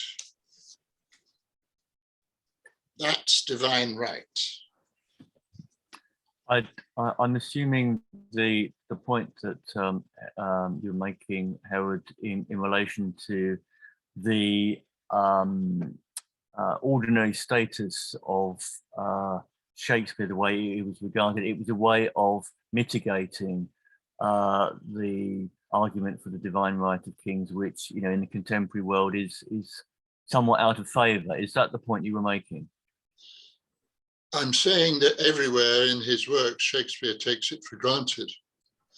And a passage like that, where in the key moments of the speech, Macbeth, as it were, the divine message, the divine understanding speaks through Macbeth. It is, the implication is it is sacrilege to kill a king. But in relation to the argument that we're looking at today for the false attribution to the Stratford man, you're citing this to show that it's a way of modifying the work's advocacy of the divine right of kings. Is that the point you're making?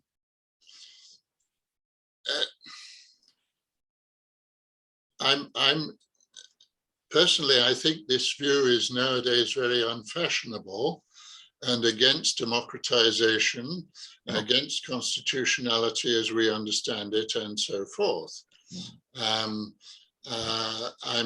saying that this writer, who in many ways is quite incredibly modern, the stagecraft in Hamlet is just phenomenally beyond anything that the Jacobean, Elizabethans had thought of before Shakespeare came. And his use of language in the passages in The Winter's Tale and in Hamlet and in King Lear is so multiplex that only the very best 20th century criticism has done any justice to it, including that speech from Macbeth that I've just read. But I'm saying he inhabits two worlds, one of which does make sense and has come down the centuries to us. The other of which would be, if it weren't Shakespeare, of purely historical interest. Of course, when we immerse ourselves in the plays, it all comes alive and we believe we enter into that world. But what I think has happened is that a different myth has prevailed. Now, someone like Wilson Knight will acknowledge the whole dimension of the aristocratic and monarchical aspect of Shakespeare in The Wheel of Fire, for example. But most modern critics have been rather embarrassed by this aspect of Shakespeare because it point blank conflicts with the myth. Unless we actually follow Charlie Chaplin and say that the writer of these plays had an aristocratic attitude and think of the Stratford man as an aristocratic hanger-on, which some people have taken that line, the bourgeois, the man from the provinces made good model goes out of the window. But I don't think that's how myths are held. It's perfectly possible, as we know today, for a perfectly legitimate election result to be questioned by a third of the population of a great nation.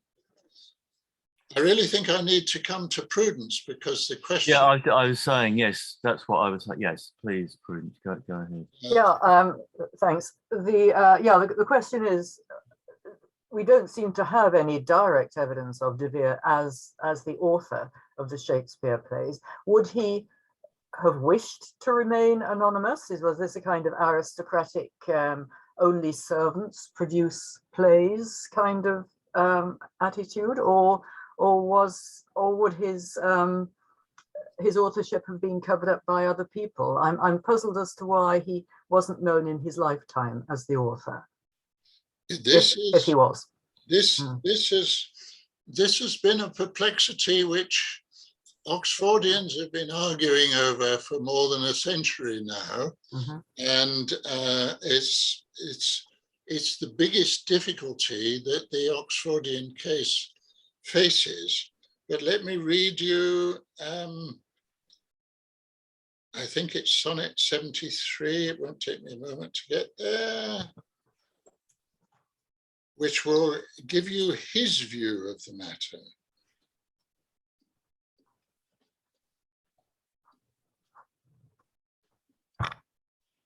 Yes, it's 72. Oh, lest the world should task you to recite what merit lived in me that you should love. After my death, dear love, forget me quite, for you in me can nothing worthy prove, unless you would devise some virtuous lie to do more for me than mine own desert, and hang more praise upon deceased I than niggard truth would willingly impart. Oh, lest your true love may seem false in this, that you for love speak well of me untrue. My name be buried where my body is, and live no more to shame nor me nor you. For I am shamed by that which I bring forth, and so should you, to love things nothing worth. And that is the line taken about noblemen writing in the Bible of the nobleman in the Elizabethan period, which was the book of the courtier by Castiglione. Castiglione. Yes. And what Castiglione, to my understanding, says, I've not read him, even though I have the book in an English translation. Incidentally, Oxford was responsible for the first English or rather Latin translation of the courtier in England, published in England by Bedingfield, when Oxford was a young man. But the courtier basically says that a nobleman can write as a kind of hobby privately, that's all right, but it's not get into the commercial world of publishing. The hierarchical feudal order of the Elizabethan world had a rigor and a dimension about not violating the code of the aristocracy that we can hardly imagine now. So he would be able to write individual poems, as Sir Philip Sidney did, for example, or individual songs. I mean, think of the composer Gesualdo, Yes. well known as a composer, but presumably, and a nobleman, but presumably not commercially driven. That's right. Yes. And yet we don't. Do we know of the Earl of Oxford writing individual poems? Yes. They are attributed to him. There are a few poems published under his own name, including the one that John Thomas Looney landed upon in Palgrave's Golden Treasury, I think, as being one that complied with the 6-line stanzas of Venus and Adonis, which he was taking as his paradigm, and he stumbled on this poem. And but that was written under the Earl of Oxford's own name, and there are a few, but nearly everything he wrote is published under one pseudonym or another, and very often he writes under the name of Ignoto. Right. Yes. And he gets precisely. He gets people like George. I can't remember his surname, but 100 posy flowers. I can't remember what the precise name of it was, but it's public. Gascoigne, George Gascoigne, is it? So what would spur him to write full-length plays? Is it something like an extension of the Elizabethan court Mas? He was the impresario at court. Aha. For example, one of the big blow-ups at the one Walter Scott writes about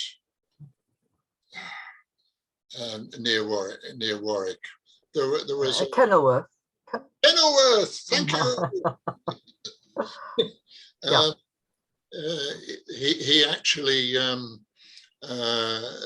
engineered such a powerful play explosion that it injured 2 men, and he nearly got into trouble. Aha.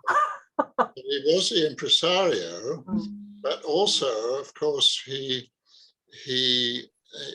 when he eventually escaped. By the way, you couldn't travel out of the country without permission from the authorities in those days. The passport wasn't just a token thing. It might be within the EU now, but it was a very real thing. And if you didn't have the Queen's license to go abroad, you couldn't go abroad. So how the Stratford man could have got to Italy is something of a puzzle, unless he was a soldier. And there's no knowledge, even that there would be evidence for, historical evidence, and nothing of this whatsoever. No evidence that he ever left these shores. But Oxford went to Italy, spent nearly a year there, went to France, went to Germany, went to Strasbourg, possibly met with Belforet himself, who lived at Lyon at that time on his way back from Italy. He spent time in Siena, probably spent some time in Rome, probably under camouflage. He spent time in Milan, but the place where he spent the most time was Venice. Right. Which of course is absolutely central to the Merchant of Venice, and the places. There's a man called Richard Rode who wrote a book called The Shakespeare Guide to Italy. Right. Yes. Yes. And of course, Othello, the first part of Othello, is set in Venice, the Moor of Venice, indeed. And he also went to Sicily. He's recorded as having been in Palermo. Right. So so you think he would actually have been so gripped by the theatrical bug as the impresario, as somebody deeply involved with these court plays, that he would actually want to write his own? Just hang on a second, I'll just think.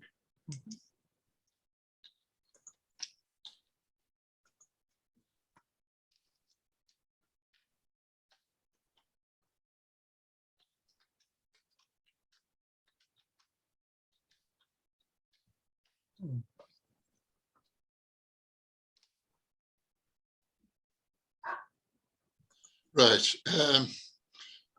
Can you remind me of your question, Prudence? Yeah, I'm still puzzled, given that he had this life as a nobleman, writing his sonnets and so on, that he was actually gripped by the theatrical bug strongly enough to want to write full-length plays. When he went to Italy, he saw and was mesmerized by the Commedia dell'arte.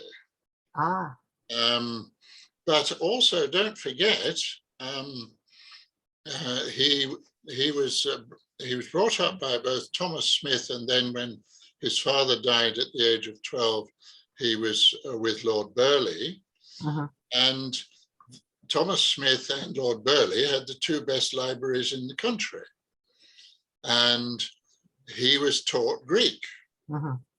Oh, yes, the classical plays, yes. And he would have read the Greek tragedies. And if he had the soul of a writer, anyone who reads the Greek tragedies is hooked forever. Are they not? Are we not? Indeed, yes. and Aristophanes, and of course, I mean, he's recorded as having purchased the collected works of Chaucer, so he would have read the great tragedy, the Chaucerian tragedy of Troilus and Cressade, which is obviously lying behind Shakespeare's Troilus and Cressida, and so on. So he once he started to think, he would have thought big. And I mean, the film Anonymous, which is rubbish as a film in many ways, although it makes some sneaky good points. But it has one moment which is quite interesting, where his wife, who is Burleigh's daughter, Anne Cecil, is accusing him of not stopping writing his plays and being a sensible fellow. And his response is, it's like I have a demon, I can't not. I have to do this and wrestle with my own daimons in this way. Let me just ask, how does the poems of the Earl of Oxford compare to the Shakespearean sonnets? Yeah. Well, they're very early, most of them. I personally think that the lines written under the name of Ignota that I read out to you in the verses to Spenser in The Faerie Queen are actually rather fine verse. They're certainly verse written by someone of caliber, not necessarily writing at his best because they're writing for an occasion, but nevertheless, there's a weight and authority in those lines, which is, in my view, Shakespearean. I just throw in there, I believe some people were tested by being given Oxford's poetry and sonnets, and their ability to identify Shakespeare was extremely poor. I remember reading, in other words, they couldn't really distinguish. They were reasonably intelligent people, I believe. I wasn't just choosing anybody on the street or anything. There were people from university and so on. They couldn't very strongly identify Shakespeare's writing against the sonnet extracts from the Earl of Oxford. Just want to throw that in. Edward, did you have any thoughts or reactions? Well, first of all, I want to say thank you very much for a very interesting disposition. But it was very interesting the point that was made earlier about the Germanic influence, perhaps, with regards to the Earl of Oxford. I remember reading a couple of years ago an entry by the German anthropologist Ludwig Woltmann, 1871 to 1907. He was a bit of an eccentric, but I remember he made a case that Shakespeare was actually German. Obviously, this was time, and it was quite popular, kind of German nationalists putting forward these sort of nations, including Leonardo da Vinci as being a German person. But I just wondered whether you had any thoughts on that, since it was sort of commented on, especially with and also the dualism with the Norman element as well. I think that the Earl of Oxford was well able to appreciate the cultures of Italy, France, and Germany at that time. And I can't remember whether he actually went to Vienna as well, but it would have been there. But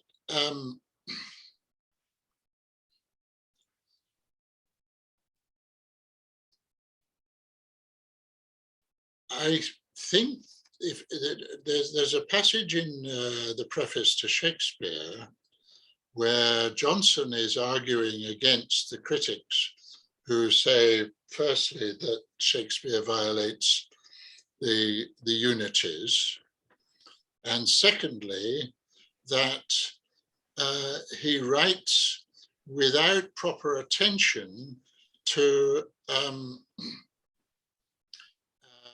the unity of tragedy and the unity of comedy. And Johnson says this is a very English form of writing, this mixed model which combines comedy and tragedy in the same work. In other words, the classical European writers, Voltaire, for example, thought that Shakespeare broke the rules.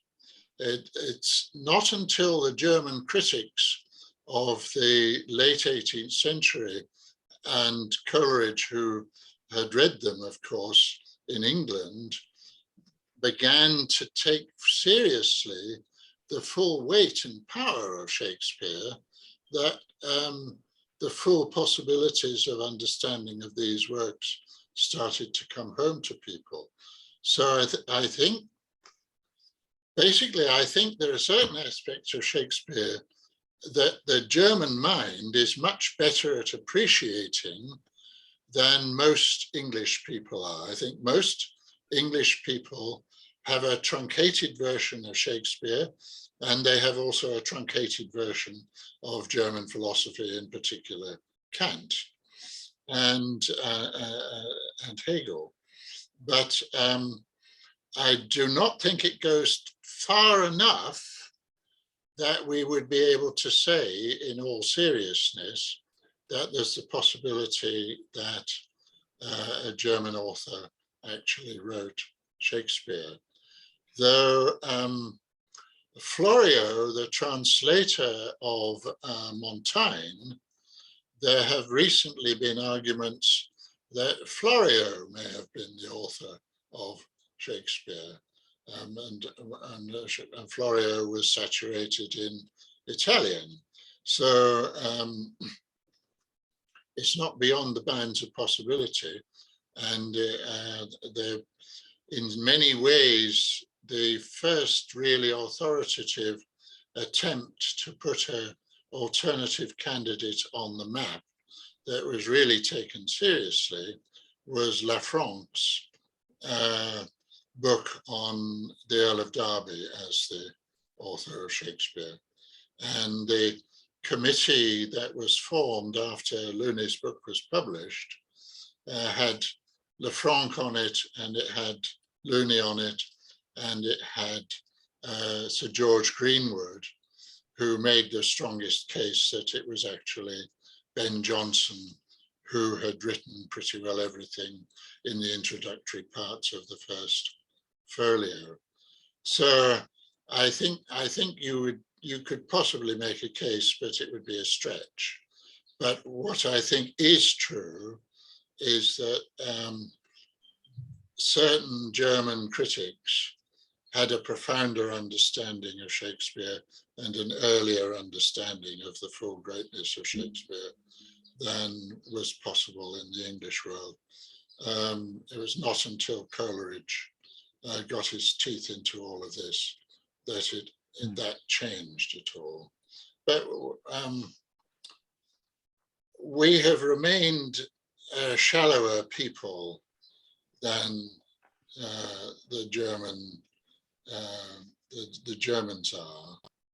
And despite Nietzsche's own diatribes against the Germans, nevertheless, I don't think that Nietzsche could have been an Englishman. And Schopenhauer couldn't have been an Englishman either. Edith, do you have any points or questions? I know you often don't volunteer what you think, but perhaps you would like to. If you're still there, I can't see you.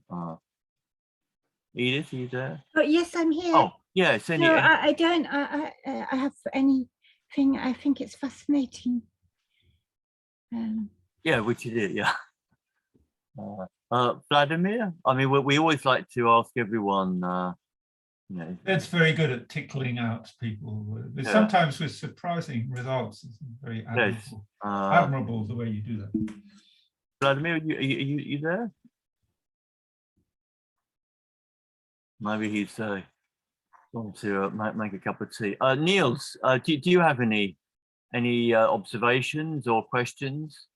No, I've listened and it's been interesting. Maybe I would ask how come you became interested in this subject? How come I got interested? Yes. Or how anyone can get interested? No, how you got interested. Well, I was an only child, brought up by elderly English parents who were very loving to me, and I had much sweetness, but also a certain degree of loneliness during my childhood, up to the age of 10. I then went to boarding school, and I discovered for the first time seriously in my life that there were certain adults, which you'll be amazed to hear, operated a double standard. They did not stick to the code that they themselves were imparting. So I learned that some adults simply could not be trusted and were hypocrites.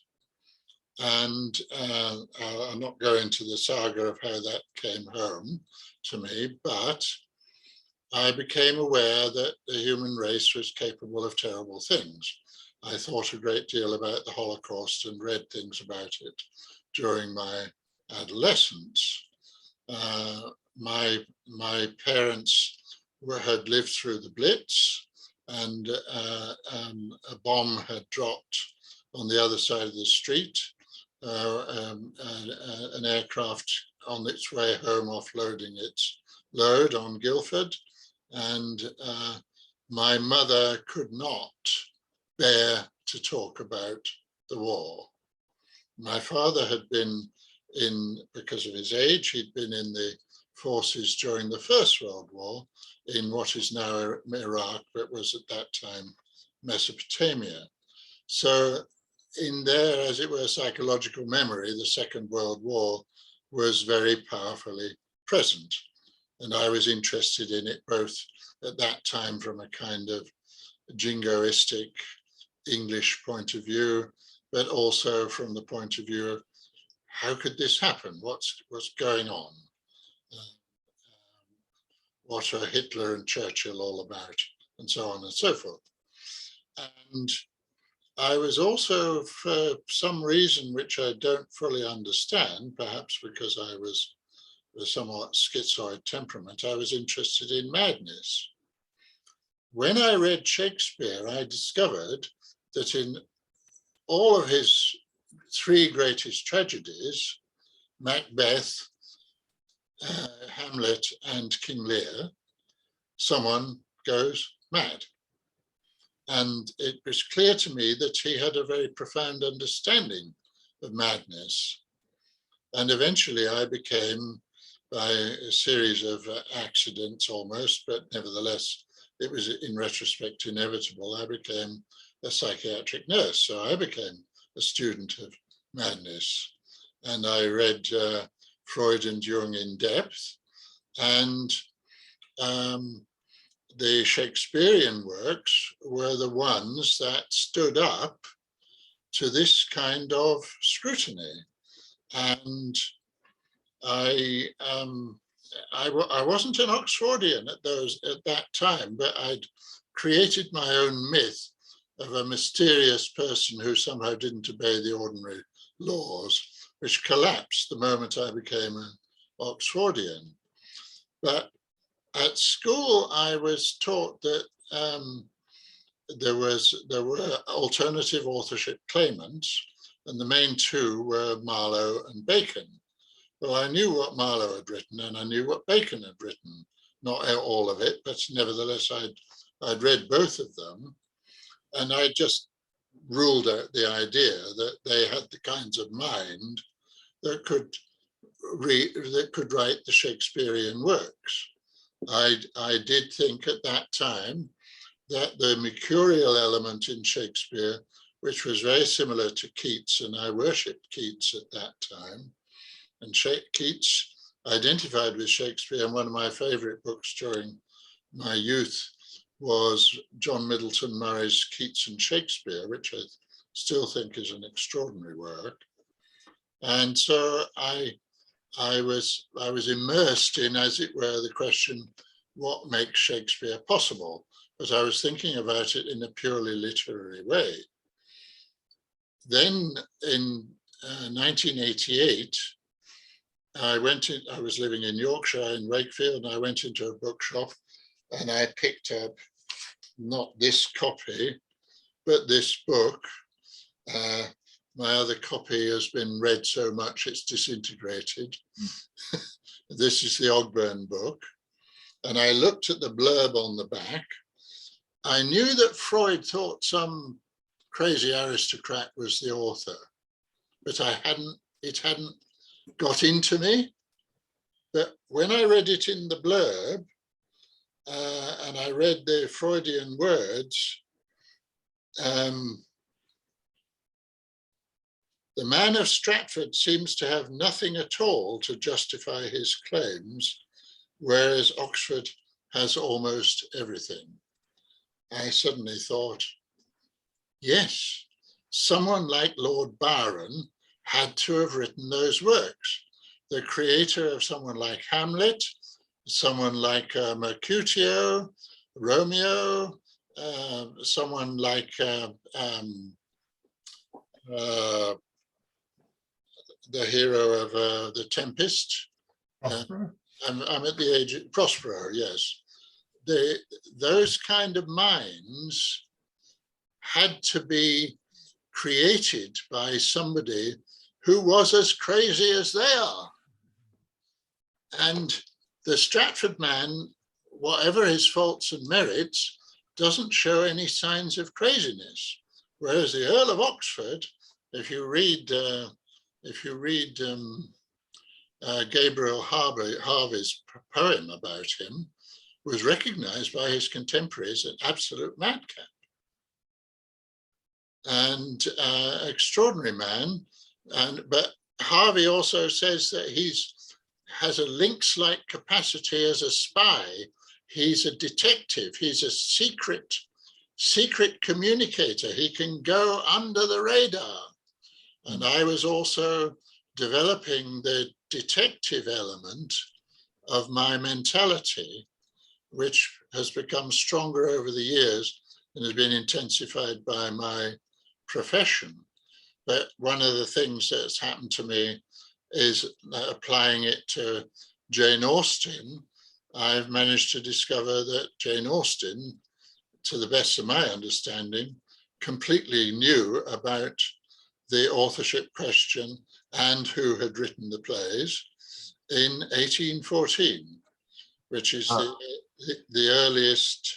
earliest recognition of it formally that we actually have, and that is all in Emma. And if you put me into YouTube, put my name into YouTube, you'll find 4 videos on that, plus a paper that which is on my website. Heward, my website has changed. You just go to hewardwilkinson.co.uk. You don't put /writings. That won't work anymore. You just scroll down and you'll find everything.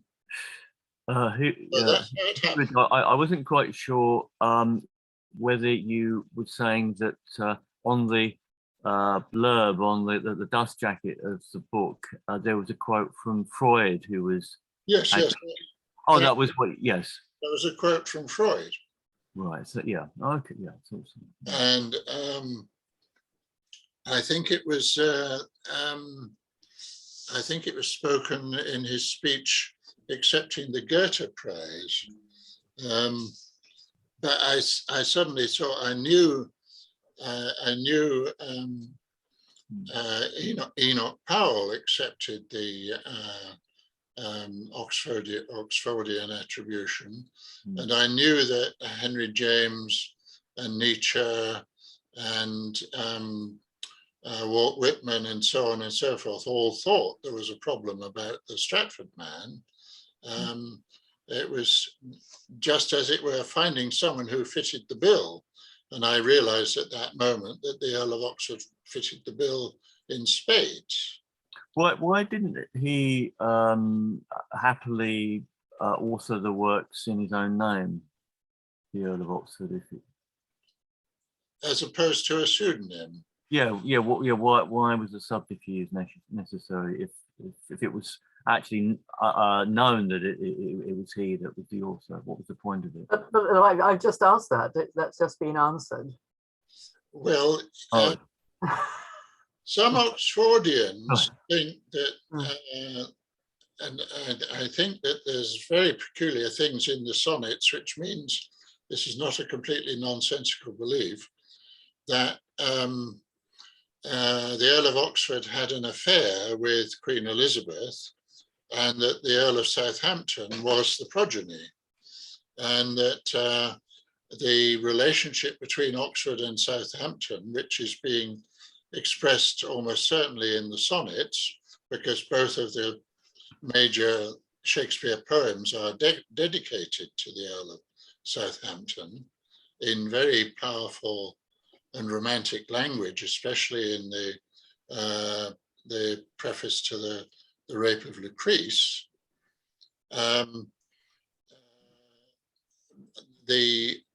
These Oxfordians think that therefore there's an element of the risk of a royal succession, and that Oxford made a deal with the Cecils that neither he nor Southampton would lay claim to the throne, even though they could.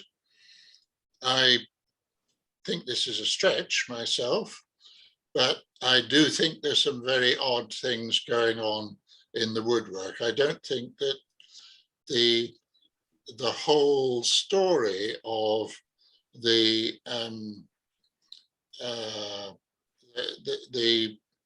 prohibition made by Castiglione in the courtier is a sufficient explanation.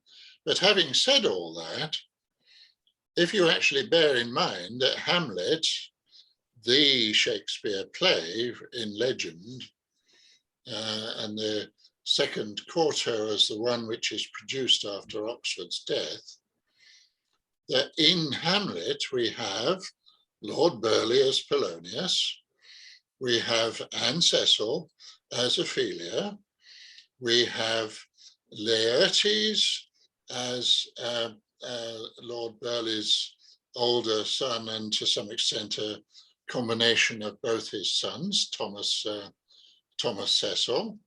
And in other words, we have the entire family situation. We probably have Claudius as the Earl of Leicester, and we probably have Queen Gertrude as, in one aspect, Elizabeth I. Now, if all that gets out into the open, we have a major scandal which is sufficient to destroy more than one family.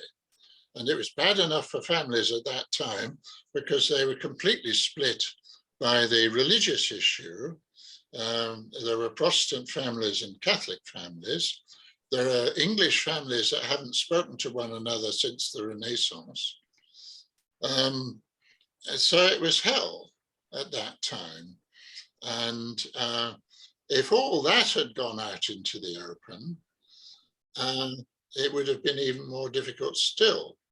So combining that with the prohibition on open writing in the sort of way that Oxford is talking about in Sonnet 72, the shamefulness of letting it all hang out, so to speak, in literature. Think of what we react to in our more cautious moments to some of the works of D.H. Lawrence and James Joyce. Even today, then you can imagine, multiply that by about 100. Think of what a saga there is in any royal scandal even now. And you have at least a significant part of the answer, I think.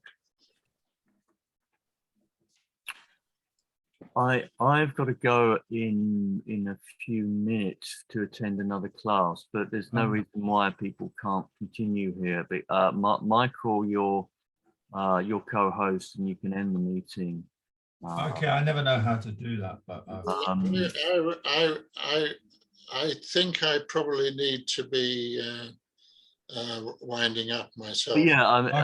Can I just? I would like Please, to. I feel a bit sorry for Michael York with his question, because I think, possibly, correct me if I'm wrong, Michael, that you're a bit dissatisfied with this thing about the divine right of kings.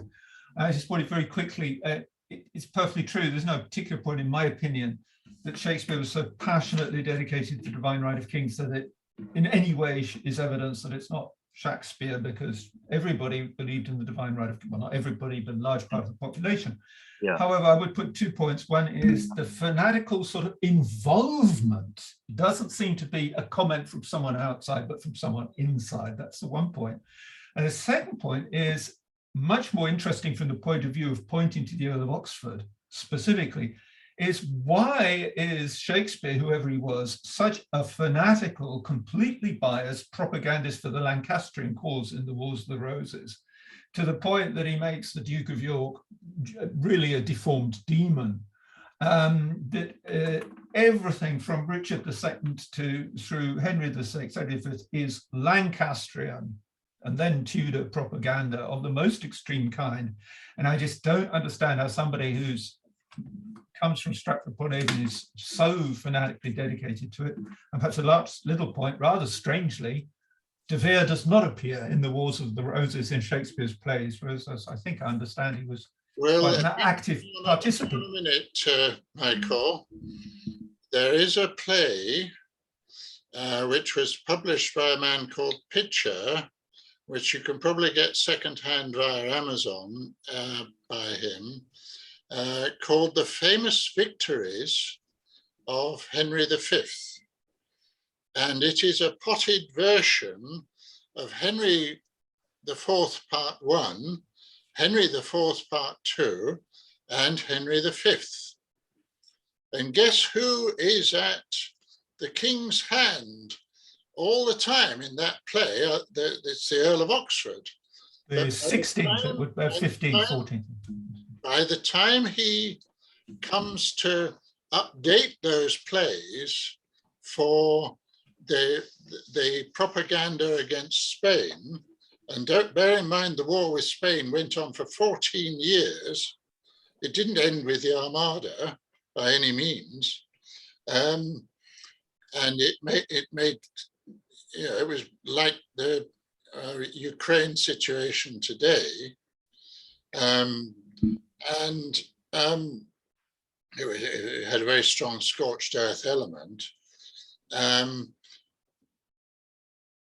Those plays, which were part of the policy of plays, as Nash calls it, they had to be neutered in relation to being able to identify the Earl of Oxford and that element in the whole thing. And they were massively propaganda, though of course we know they're not just propaganda. But bear in mind, again, that one of the major people who made possible the victory at the Battle of Bosworth was, I can't remember which one, but the Earl of Oxford, number 14 or something like 14 or 13, I think, yeah. So that history is sneakily interwoven with everything. And that was, incidentally, that was one of the points that, well, you probably know this, that Looney identified the strong sympathy with the Lancastrian cause as being one of the markers of the unknown man, the very hidden man, who was the author of the plays. I wanted to throw that. Thank you. I must go now. So thank you, Heward, very much for your generosity with your time. Thanks, Michael, as well, for everyone that's spent time on a very sunny afternoon to come and come inside and discuss this fascinating topic. So thanks. Well, I'm also really appreciative Thank you of very much. Yeah. how much you all know about this issue, and therefore how little I had to explain from the start, as it were, what this is all about. Soteria is a bright bunch. Michael, should we end it now? Probably people have digested enough. I mean, perhaps we just stress the importance of that book. Ogborn, I always forget his first name, the mysterious William Shakespeare. Charlton Ogborn, mysterious. Even if it's not your first subject of interest, I can assure people it reads very easily, it reads very well. It's an exciting, interesting, gripping book. It's a gripping book and shows much more scholarship, I promise you, than you will find in Rouse's very forgettable William Shakespeare biography. Okay, then. So thank you very, very much, Heward Wilkinson, for your time. That was really fascinating. We could theoretically talk about another 10 hours, but I think lots of people probably want to get a bit of sunlight and vitamin D. Yeah, thanks Prudence, thanks Neil, thanks Edward, Michael, Vladimir, Edith, and all the other people that came and had to attend things. All right, bye-bye. Bye. Bye-bye. Bye. Thanks so much. Bye. Bye.